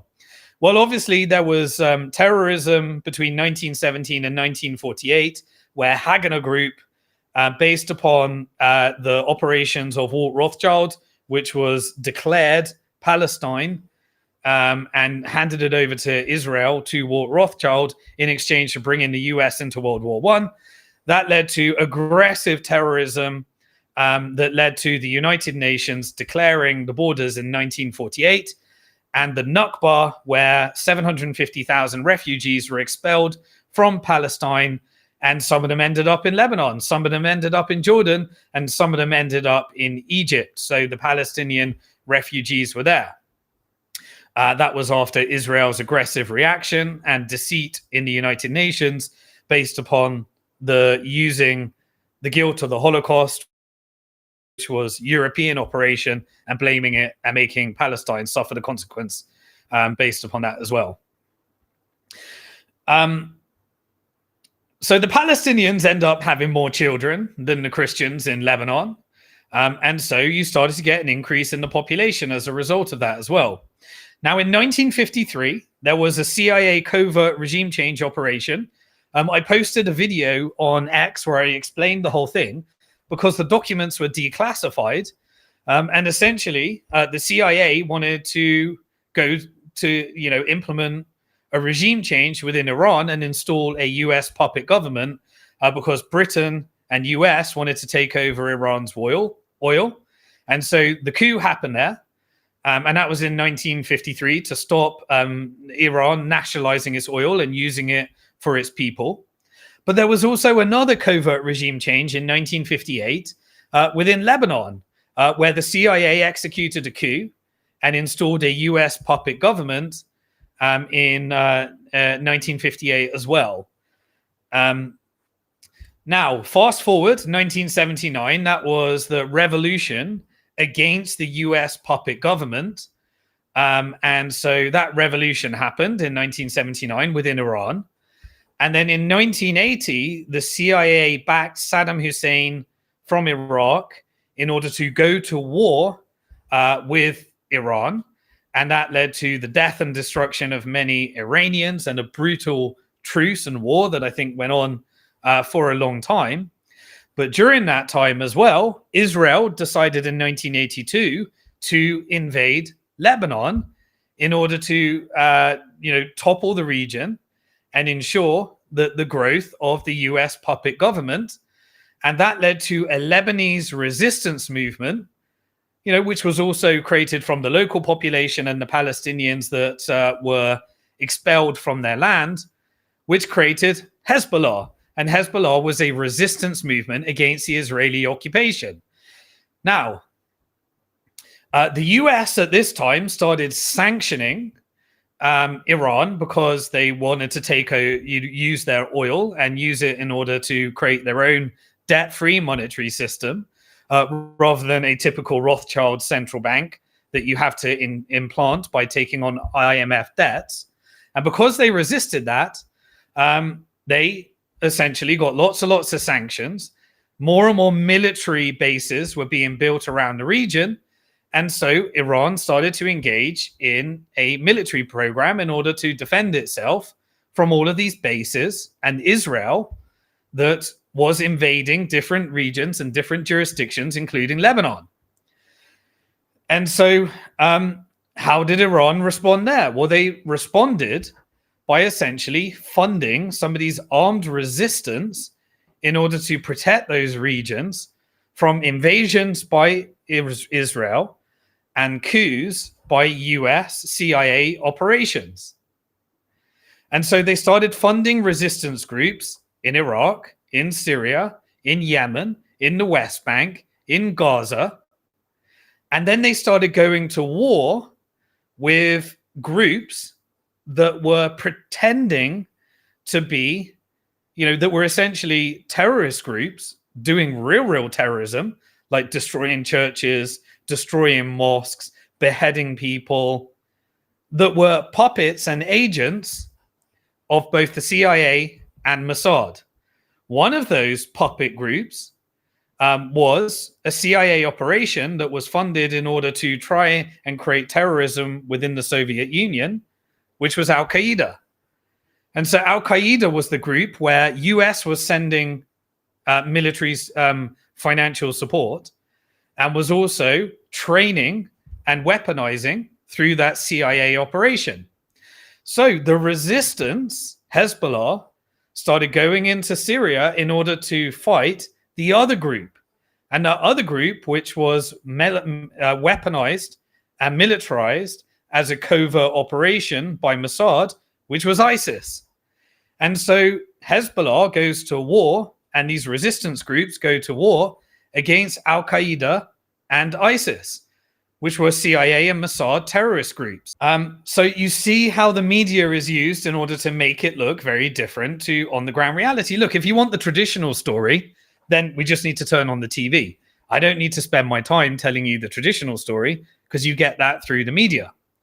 So that led all of those conflicts and then the confusion mechanism in order to make you think that any resistance against occupation of oil and aggression, any resistance against that was conflated with ISIS and Al-Qaeda, which you call terrorism, which was terrorism, but it was done by weaponizing intelligence agencies. And so now we fast forward, there was a long occupation by Israel within Lebanon. In 1992, Hezbollah actually became a political party within Lebanon as well. And so it became a political party within the Lebanese government. And the same thing happened with Hamas in 2007. There was a fair election. US supervised it and oversaw it. And Hamas became not just an armed resistance against occupation, but also a political party. And at this time, this is when Israel pretended that they retreated and they're no longer illegally occupying Gaza. And they essentially controlled all the land, all the sea, the calories that go in, built a wall, no airport, controlled absolutely everything, built a wall, called it a blockade instead of an occupation. And so it was exactly the same thing. And this is when the resistance built up. And we hold this whole thing of, is America going to keep covering up and veto voting in the UN Security Councils against freedom of the Palestinians and self-determination? So we'll go through a bit more history almost at the end of it so that we can understand, bring it back to where we are right now. In 2015, Iran and the US, they negotiated a nuclear deal. So rather than sanctioning Iran, rather than, and maintained a nuclear deal, which is, we'll stop sanctioning, but you open up all of your nuclear operations for inspection.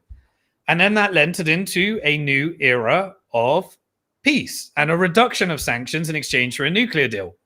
But instead, America decided never to follow them because Israel was not happy that America was able to enter into any kind of peace deal between Iran and America.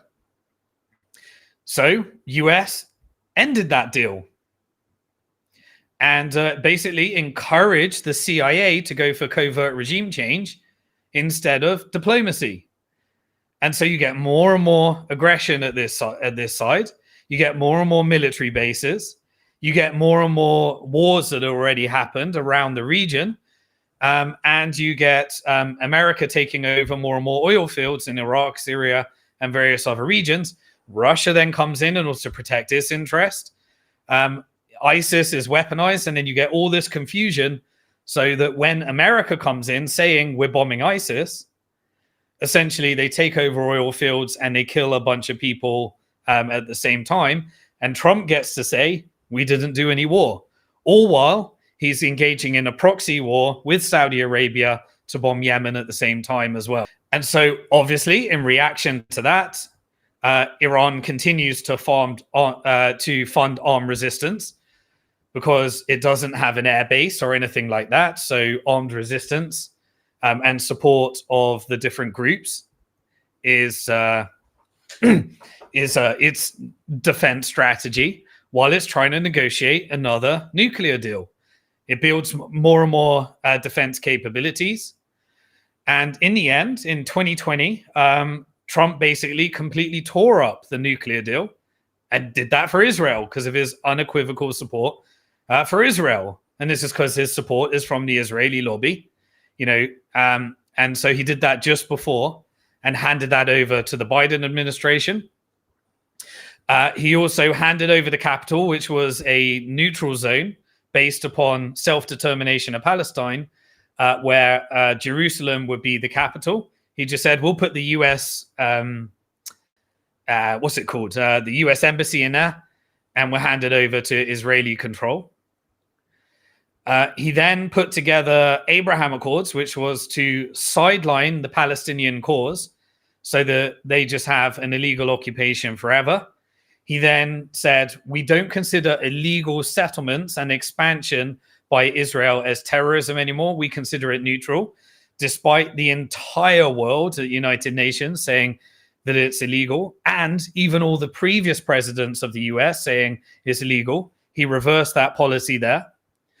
And he allowed for the Abraham Accords to happen to sidestep Iran so that Iran is really, really pissed.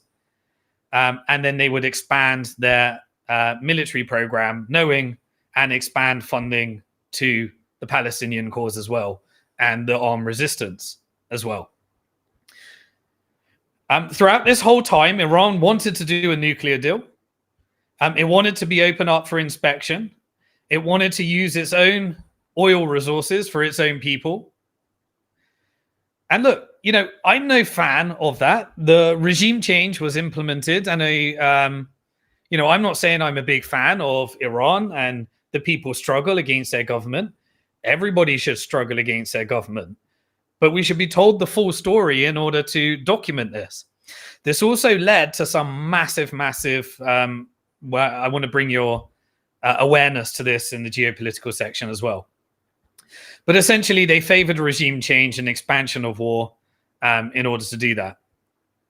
So what does Israel want now? That is where, I've said it time and time again, Israel wants the US to go to war and implement a regime change with Iran so that it can implant a US puppet government and it can take over the resources and it can enter into the Abraham Alliance, return to the illegal occupation of the Palestinian people and make it so unlivable that you get a covert genocide papered up by the US media and US leadership pretending they're engaging in peace talks while they're veto voting in the UN Security Council, and then they're assassinating anybody that reaches a peace agreement so that everybody thinks that they're progressing their military operation so that they can deliver that victory back to the Israeli people who voted for the Likud party. And the Likud party is essentially if you read the Likud directive,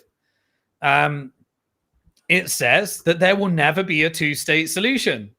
And it's the same party that is handing over guns in the West Bank to the Israeli illegal settlers in order to engage in terrorism, to expel more and more Palestinians from the West Bank. And if you read the Likud directive, which is the current political party that Netanyahu is part of, it says Israel will be theirs from the river to the sea. That's where it came from. This is why every accusation is a confession. When you follow the money, understand the truth. And without truth, there can be no peace. And they need an eternal state of no peace in order to fund the military-industrial complex, and that requires the Likud party's mission of the Greater Israel Project through illegal settlements. And so what did they do? Well, over the last few weeks, or through September, we covered it, they did the pager attack. Now, what's interesting about the pager attack? Let's see if we can try and predict a little bit faster as well, so that we can make better decisions about who to vote for. Well, interestingly, I'm not sure of the exact, whether this is a fact, but the pagers that were blown up were installed about 9 years ago. So this implies that this has been a long-term covert regime change operation. So what else do we know about what happened in the region? Well, we know that the largest, two of the largest and three of the largest countries of IMF debt are Ukraine, Egypt, and Lebanon. Anyone that's read Confessions of an Economic Hitman will realize that the IMF is part of a CIA tool in order to indebt and destroy countries, topple governments, install US puppet governments, and cripple economies. So what was the goal with Egypt? Well, Egypt was meant to go to war with Israel so that they can, how will they do that? Well, you execute the rather than genocide, the ethnic cleansing of the Palestinians, and you push them into the Sinai Desert. Both Egypt and Israel control one part of the border in Gaza. And so therefore, that is the mechanism for ensuring that all the Palestinians alongside Hamas end up in the Sinai Desert to Egypt. Egypt knows that that will lead to a war and a return to war between Israel and Egypt, because then the cause will start firing from Egypt's borders. And so they need to control the Egyptian economy. And so there was massive financial weapons of mass destruction in the currency wars against Egypt that led to excessive IMF debt, that led to the destruction of the Egyptian currency, and that led to the IMF crippling the economy within Egypt by making sure that they destroyed their US dollar reserves and they print money in order to repay the IMF debt that they know will never, ever be repaid. And they did the same in Lebanon just after COVID. When there was the mass corruption in Lebanon, they had to shut down the whole banking system. They said it was the corruption of the central banks. Who are the central banks? Could it be a US puppet government based upon the covert regime changes that we had before that bankrupted the Lebanese economy, took away all the people's savings and wiped out their savings to completely topple the region before the pagers and the aggressive action is taken out, so they can blame it on Hezbollah joining the political party, and so they can execute a civil war at the same time as executing the financial weapons of mass destruction. Don't believe me? This is the playbook of many of the declassified documents of the CIA. And when you read books like Covert Regime Change, where it outlines step by step these types of strategies that the CIA executes as well. So in both Egypt and Lebanon, they're able to drain the US dollar reserves, which leads to more money printing, which allows to crash the currencies in a currency war, destroy the economies and everybody's savings, and then you can drive the weakness of those regions, the US puppet government, ready for the ultimate goal, which is regime change within Iran, so that Israel can become the Greater Israel Project and expand NATO and the profits of the military-industrial complex. So now that brings us to today. We've done a bit of the history, and then we'll just do what happened this week in geopolitics. Well, this week, Iran's foreign minister came out and he arrived in Egypt. Now, that was the first visit of an Iranian foreign minister in 12 years to Egypt, based upon the US puppet government and regime change happening there. So this normally only happens when there's optics. So is Egypt being forced into a position because it didn't accept that that they were meant to take in all the Palestinians so that they could end up in war between Egypt and Israel. And so therefore they're meeting with the Iranian foreign minister. I don't know, speculate, but these meetings don't happen unless they're trying to signal something. Now, what I want you to do, and this is really important to me, and if you get any interest in the content and you're still with me, you obviously really at least buy into the possibility of these things. Otherwise, you would have shut this down a long time ago. I believe that October the 7th was Israel's opportunity to execute the end part of this military operation, regime change, and justify why US should be fighting and joining the war as well. Now, let me tell you why I think that. Now, some people might be very upset because there was a lot of what I call atrocity propaganda on October the 7th. So there were certain events that happened this week that are really important, and they just don't make it to the Western media unless you're really following this stuff. This is why, essentially, on October the 7th, there was an immense amount of atrocity propaganda, and I'd like you to understand it. And I'd like you to know exactly who did it and how it happened and how it was actually spread across Western media. And then if you can understand that, you can understand the different directives that are in Israel that lead to my thinking about what the operation is. So they used a lot of atrocity propaganda on October the 7th. I'll come back to that in a bit. The reason that they do that is because they have something called the Hannibal Directive. The Hannibal Directive states that last time that Hamas engaged in a hostage swap operation, which is what October the 7th is, because they don't have a military force like Israel. And so they engage in acts which are horrible, hostage swaps. But there was a documentary that released a lot of the truth around that. So why weren't we told that a lot of those hostages were actually IDF soldiers as well? There's a reason why we weren't told that. I'm not saying all of them, and there were really bad things that happened on October the 7th. But why were we told so different from the truth?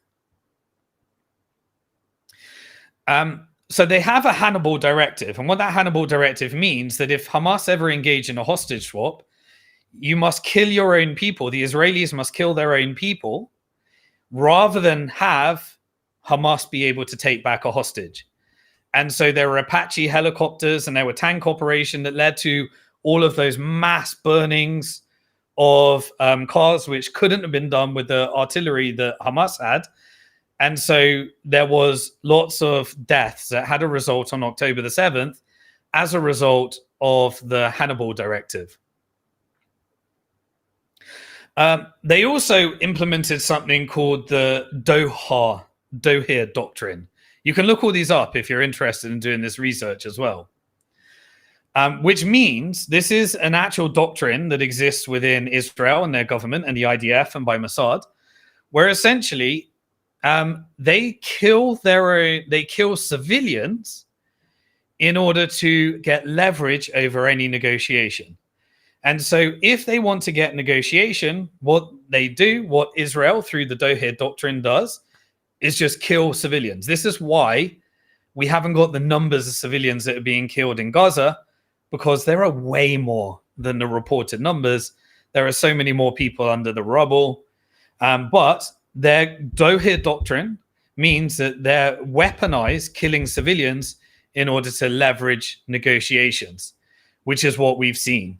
So anytime there is a retaliation by Iran, you end up with more civilians being killed in Israel. Not Israel, sorry. In Gaza, or now Lebanon, or now West Bank. In fact, what happened this week? There was a US journalist. His name is Jeremy Lofredo. And he works for an organization called the Gray Zone. And the Gray Zone and Jeremy Lofredo was arrested by Israel this week. This is a US journalist. If you don't believe me, RFK Jr. tweeted out demanding for the release of the US journalist. Not a word from Biden, not a word from Harris, not a word from Trump. But RFK tweeted it out, and you can find that tweet on my X as well. Why did they arrest him? US journalist. And why does the media not tell you anything about it? Because this week, the Grey Zone released a documentary, and I'm going to put the link below in the description, because I put it on my website in case it gets taken down, that had millions and millions of views by the Grey Zone, and it was called Atrocity Inc. And the Atrocity Inc. documentary went through in meticulous detail all of the people that were responsible for all of the lies with specific people and the exact chain of flow of how the media released it and how it ended up with Biden saying that he verified it when it wasn't true. He also released, just like other journalists, that Israel was lying about that Iran managed to hit military targets rather than civilian targets, and also that some of those missiles got through. And he revealed and released all of the video evidence that those had got through. And so Iran showed that the Iron Dome is completely broken. Hezbollah also retaliated when Israeli media and American media were trying to say 70 to 90% of Hezbollah is gone, that they also retaliated and the drones got through to military targets as well. And so he was arrested for that. What was covered in the documentary? Well, the documentary showed unequivocally, with complete evidence, that the exact people that lied about the mass rape allegations on October the 7th, it also showed, and you can watch it, and you can put in the comments once you've watched it, whether you believe it or not as well. It lied about the fact that Israel didn't implement the Hannibal Directive and killed many of their own civilians on October the 7th. It also revealed that the Western media was engaging in atrocity propaganda in order to make things worse, so it looked like Hamas was the same as ISIS, which, as you know now, is a Mossad operation that they weaponize in order to create the fake war on terror and justify these wars. It also revealed that the media and who specifically it is controlled by, so that you can understand atrocity propaganda when it's used for you when it's used against you in the future. It also revealed the exact video evidence and the debates in Parliament around IDF soldiers that were raping Palestinians, hostages that were essentially called prisoners, but they weren't convicted. They weren't given any trial. And when they are given a trial, it's like 100% conviction rate by the Israelis as well. And so they get to call them the 10,000 hostages that Israel has, which is why October the 7th happened, because there was a military operation by Hamas in order to engage in a hostage swap so that it could release its leadership and its hostages, and then start diplomacy of negotiating a two-state solution as per the Hamas Charter, which doesn't say they want to kill Jews. You can just read it. I've actually read it. And the atrocity propaganda made you want to think that. And it framed it in the correct way. And exactly who released it with the evidence, and the Israeli media that is trying to make sure that they don't engage in a cover-up, with the exact people that said, the Israeli people that said that Israel was lying about their family member being raped. So it's unequivocal once you watch it, and I'll put it on my blog in case it gets taken down, that the Grey Zone revealed, and you can take that evidence. Now, once you realize that, then you realize a lot of things make sense of what happened. And then it can help us engage in what do we need to do to get ahead of it. And how does that relate to the US election in my decision? I know I've gone a massive way around, but I want to give you the information that no one else will necessarily give you, because I follow the money rather than following the words and the propaganda. Based upon all of that, I believe October the 7th was allowed to happen. You're telling me the best intelligence, CIA, Mossad, didn't know it was happening, even though there was a WikiLeaks document that showed that Egypt warned about it in advance and there was intelligence that it was going to happen, and Israel did nothing about it, because I believe that this was what they needed, because this was the CIA, Mossad covert regime change operation in order for US to go to war with Iran, and the escalation between Lebanon, Palestine, the West Bank, and Gaza, and a way of justifying the genocide that we're seeing in order to accelerate the whole damn process through lies, deceit, and everything we're saying here. So what did we see after that? I've covered it already. They assassinate anyone that is from the resistance that wants to engage in peace talks. What did they do with Gaza? I'm getting deja vu, by the way. They then say UNRWA, the organization that had the refugee right to return, that was able to deliver the food, that was able to deliver the humanitarian operation, they say they are terrorists, and they can get rid of UNRWA so that they can engage in the starvation operation, and they can restrict and they can get away with a genocide in plain sight. How does a genocide work? Well, firstly, you need to make it unlivable. You need to push everyone in there. You need to make it unlivable, and then you need to restrict aid and support.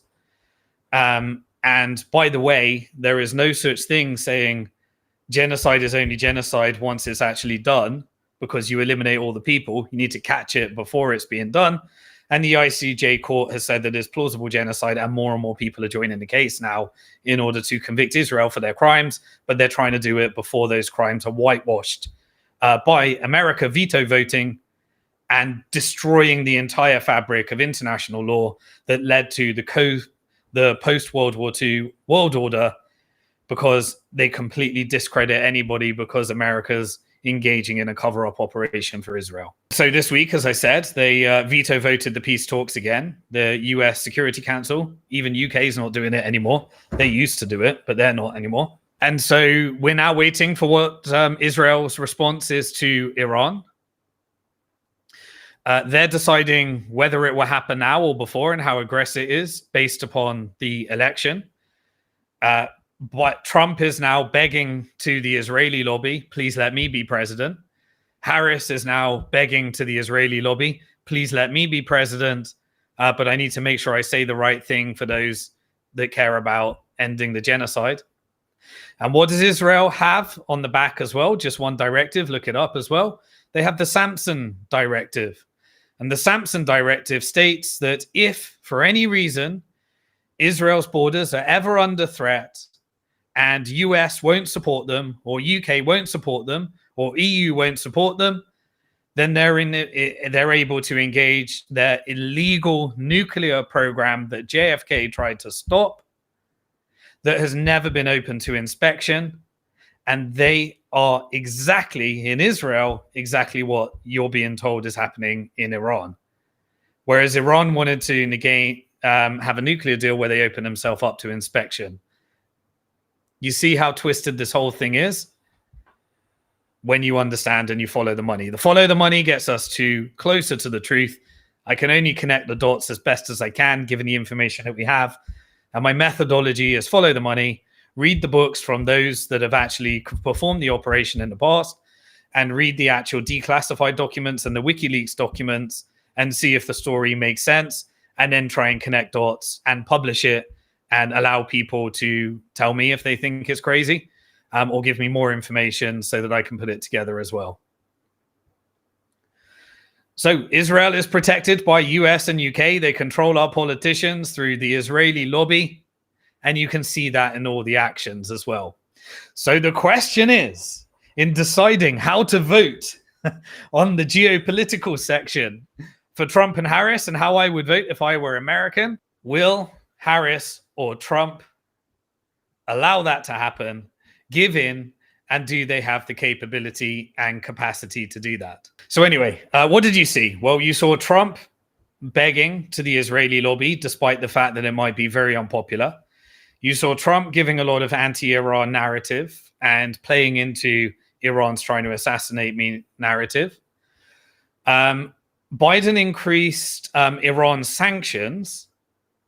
So there was new sanctions on Iran, but then he's not actually enforcing them, which implies to me he's going aggressive on Iran to satisfy the Israeli lobby, but he's not enforcing them because he doesn't want to create economic crisis within the Harris administration. And so it's kind of like a token symbol. And what did Israel do this week? The worst of the worst.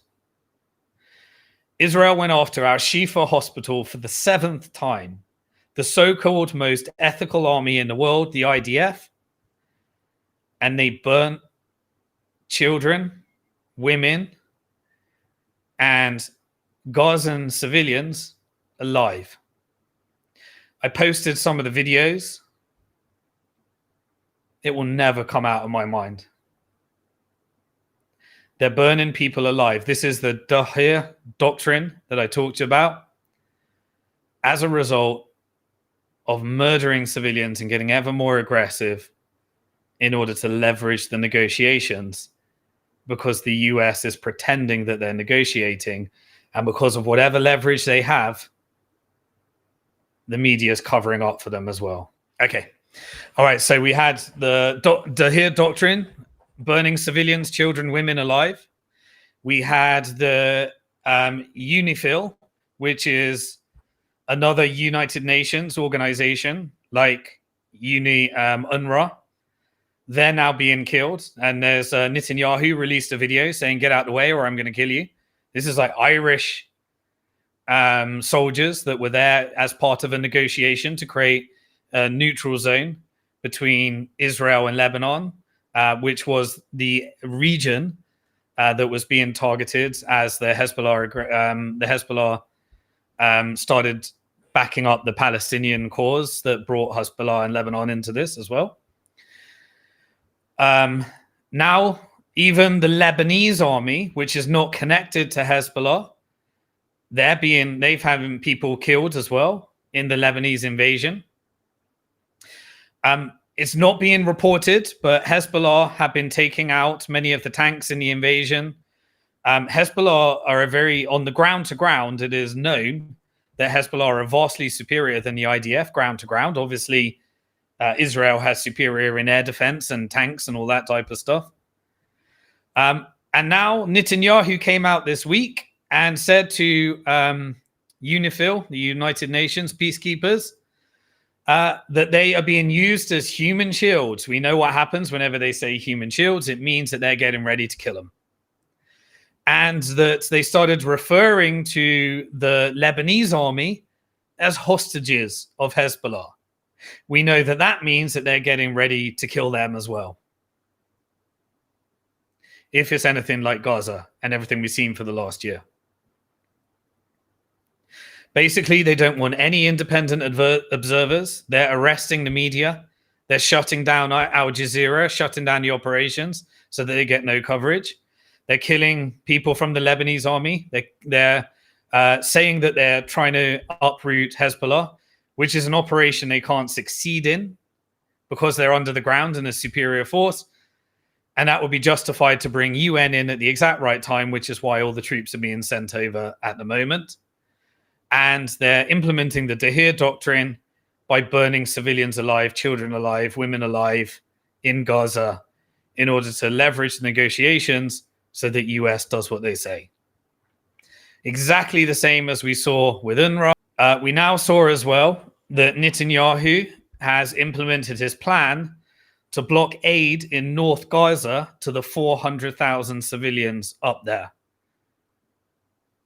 And he said, if you don't leave, then we have every right to bomb you. And we know what happened in previous times. They said that, they leave, and then they get bombed in the safe zone as well. Seen it time and time again over the last year. Media will never tell you about that. But leaders are starting to speak up because it's becoming problematic. So France has strategic relationships with Lebanon because Lebanon was essentially part of the French colony before, the Sykes-Picot operation, where Britain and France essentially split up the Middle East so that they're at war forever, so they could take over their oil resources. Well, France has a relationship and strategic assets with Lebanon. So the first prime minister to come out from the West, Macron, he came out and spoke against it and said that they're doing a weapons embargo. And Netanyahu requested the withdrawal of US peacemakers from Lebanon and shamed France for speaking up against it. Because Israel does not care whatever Macron and France say either. The Irish come out and speak against it because they got peacekeepers in Lebanon as well. Netanyahu will just kill them because he doesn't care either. EU countries, European Union countries, they started to implement or consider sanctions on Israel. The Spanish Prime Minister, he came out, what's his name? Sanchez, calls on the European Union to suspend its free trade deal with Israel. Israel doesn't care. It just carries on anyway. Iran came out and said it will consider any airspace used to block missiles an enemy. Israel loves that. That's escalation. Regional conflict. That brings US in faster. Iran now officially suspends all the indirect negotiations that it was having with the United States because Iran knows that it was a deployed tactic to delay and pretend ceasefire talks were happening. And then that was used in order to hold back any type of response from Iran while they assassinate their leaders and assassinate anyone involved in the peace talks. All of that is based upon fake ceasefire negotiations. And so now let's look at what the international community and other things that happened as well. Well, the military-industrial complex and the Fed are printing a full-blown preparation to make a lot of money for the military-industrial complex. And so based upon more aggressive action in Japan and US and South Korea and Philippines, China decided that it would launch a new war games, basically a new war game where it demonstrates its power by Taiwan. It's saying that it's a warning to the separatist acts of Taiwan. I want to make sure I've got the right way of saying it. The separatist acts of Taiwan and its independent forces. So China does not reunify as long as the game is continued to be played. Basically, China has always said it requires the US to oppose Taiwan independence, which is what it did for decades and decades.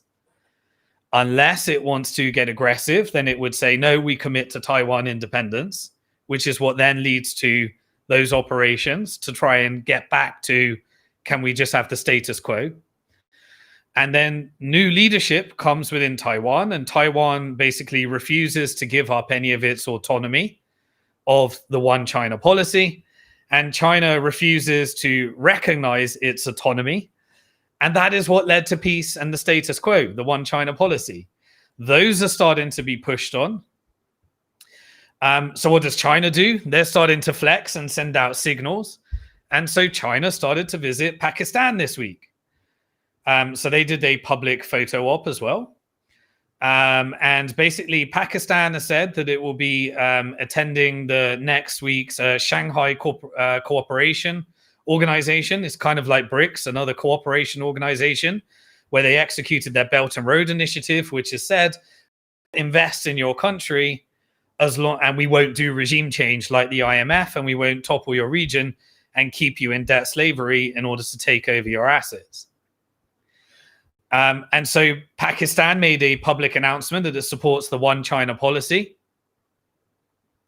Remember, China's already made a significant investment in Pakistan through the Belt and Road Initiative. And what happened? What happened when China started investing?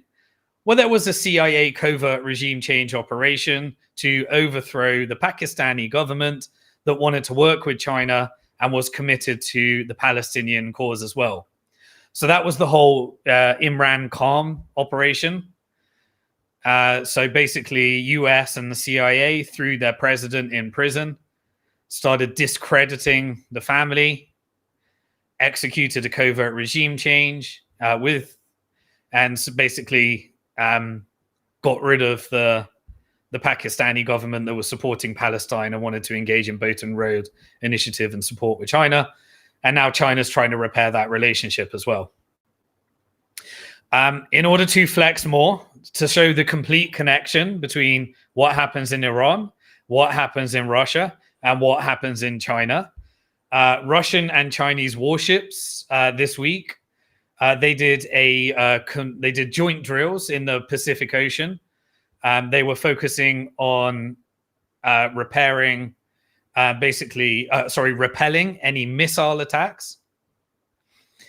The Russian defense minister, Andrei Belousov, sorry if I say that wrong, he arrived in Beijing for talks with China about military and political.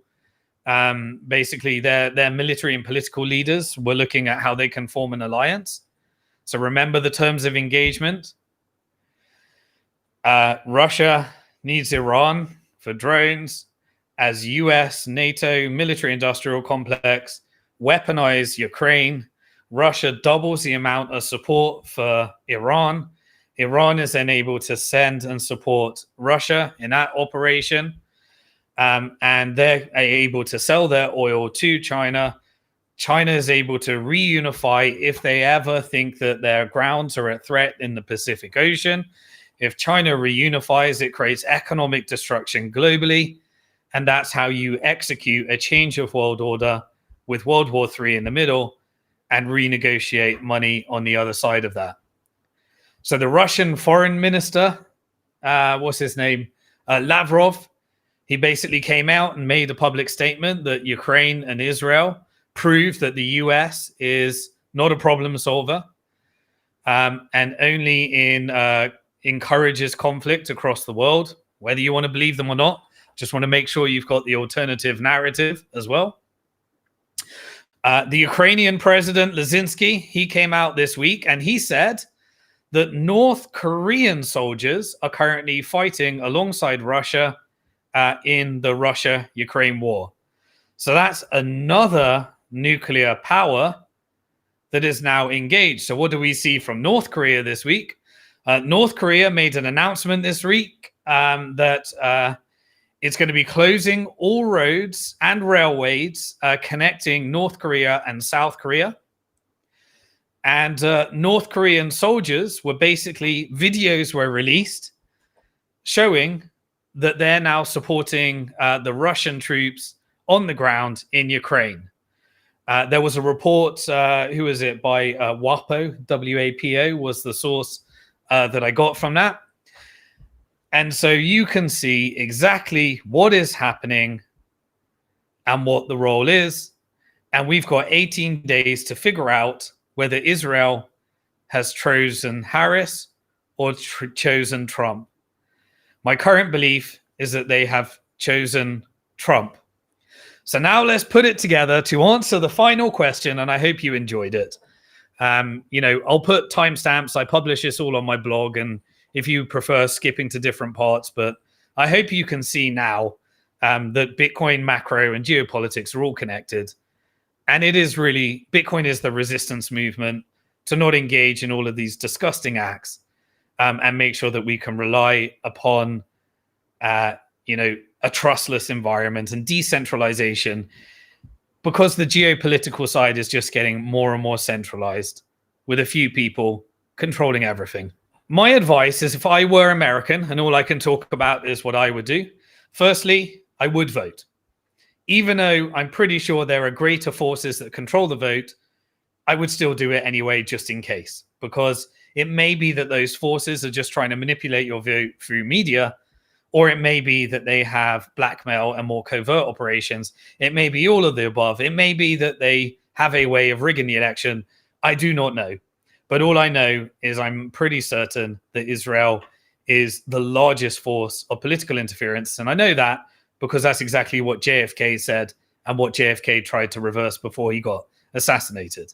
And it's only got worse because that was the coup of the US government, took it off the gold reserve afterwards, and the Fed completely occupied and created the fiat currency Ponzi scheme, which was its plan all along in 1913 to take America to communism on a blockchain through a CBDC. So I know that the CIA and the Fed are basically the ones that decide this because Mossad controls US foreign policy from me following the money. And if you can prove me otherwise, then I'll take all that on board and adjust my analysis accordingly. Now, one bit says to me that they seem to have chosen Harris as they cut the Fed rates. They made the economy look better. It seems like they were trying to do 2 assassination attempts on Trump. And that led to an Iran propaganda as well. So how do I put that together? Well, I'm not quite sure exactly who Israel's chosen. I've got a hunch it is Trump, just based upon the rhetoric that I've been seeing over the last few weeks and the checkmate game that I talked about. But I have the humanitarian side that says to me, I can't allow Harris and Biden, the perpetrators of a genocide and a cover-up operation, to get away with it. And I will not allow the world, under any influence that I have, to allow the same administration that committed the genocide to stay in power. So for that reason, I would vote Trump for that on the geopolitical side. I would also note that, as I covered in the beginning, Trump has a Bitcoin policy. Harris doesn't. That could lead to the possibility, less than 1% chance, of America having an end the Fed strategy. As I said, RFK and his family, he damn well knows how the world works. And so he may do what he said with Trump and release the JFK policy. And so at least with Trump, you get to hold him accountable. Again, don't place any emphasis on that it will happen, but at least I get to troll all Americans forever until you make it actually happen and hold him to that standard. And all the other files that I talked about, 9/11 files, assassination files of Trump, and the JFK files, and what else? We've got everything else that exposes it. Oh, and the Epstein files, of course. But there is another reason on why I would vote Trump, despite the fact that I can't stand that I believe he has promised a war with Iran to Israel. And he may be Israel's chosen one to deliver the annexing of the West Bank, a faster genocide, and a covert regime change that leads to the US going to war with Iran. It's because of the two people, the only way to get this back to Americans, returning to some kind of constitutional America, is to expose the CIA and drain the swamp, which was Trump's original campaign. And as I said, he used to say all the things that made me believe that he wanted to do that in 2016. I never believed him. But there's still the possibility, because the only person that I believe in America can reverse World War III is a president that is willing to stand up to the CIA and the centralizing forces that are profiting from World War III, and stand up to the Federal Reserve. And if I am chosen, with is Harris more likely to do that or Trump more likely to do that? I know that neither of them will do it, but it has to be Trump would be the only person out of those two that is more likely to do that. The next president of the United States needs to understand the currency war that is being fought. I believe that the US dollar needs to peacefully transition. It can stay a part of a world reserve currency, but it also needs to have competition so that absolute power doesn't corrupt absolutely. And there is a force of trying to create a gold-backed distributed ledger technology, centralized, global South currency right at the beginning. But I think that helps if it can lead to any competition, especially in an environment where the dollar may have 100% tariffs and sanctions that would lead to many, many countries investing significant resources into the alternative. We all have Bitcoin. It's the exit, it's the freedom, it's the boycott, it's the ability to own our own money and self-custody, spend our own money with no government, no bank, and a monetary policy that we can rely on that every 4-year cycle, can't say the same will happen again, allows us to fight in the currency war by opting out and resisting the central banking atrocities of the proof of weapons network. It is a competition for your savings, and we get to decide the future if all of us, bottom up, decide where to put our savings and how to engage in the currency war, rather than just allowing a few people with these centralized banks, with these centralized oil reserves, with these financial weapons of mass destruction and the proof of weapons network to determine whether we go to World War III or not. Harris and Trump, either of them will need to figure out how to handle competition with BRICS, competition with Bitcoin, whether they embrace it or go against it, whether they get more oppressive or they embrace competition. Artificial intelligence that will likely create its own central bank digital currency, whether they win the AI race and they regulate it and allow another country to not regulate it, because there's no putting it back. And that's why we need to navigate a world of Bitcoin, AI, and CBDCs, because I don't see the reversing of these trends. I only see us and the people. And so we plan to do it on our own, bottom-up movement. I don't know exactly what the future looks like, but I know I want Bitcoin in my pocket, Bitcoin I can spend, and Bitcoin where I can rely upon the monetary policy, whether the Fed is printing like crazy, the Ponzi scheme, or the Fed self-implodes and the power structure moves over to the net debt-based Ponzi scheme, or we actually get a free banking system with non-fractional reserve stable coins and different types of currencies competing with each other, and a way of transitioning where the governments that take advantage of Bitcoin destroy the governments that don't take advantage of Bitcoin. And we move to a world based upon the ideology that I love: Austrian economics, free markets, hard money, freedom of speech, life, liberty, freedom, and a world free of debt-based Ponzi schemes and fiat currencies that then can regulate better central bank digital currencies because there's real competition. So for that reason, because I have the exit and we are controlling our own destiny, I'll just put in the 1% chance that Trump does what he said he's going to do. And at least we have those tools that I will troll you for the next campaign if he wins. But I don't rely on any politician because I think I know where this is going based upon following the money. And every week I'll adjust it accordingly based upon what I see. So protect yourself with Bitcoin. Join me in this world of Bitcoin AI and central bank digital currencies. Make sure you register at simondixon.com and get your free login to the Bitcoin Hard Talk membership portal. I'll send you the weekly newsletter.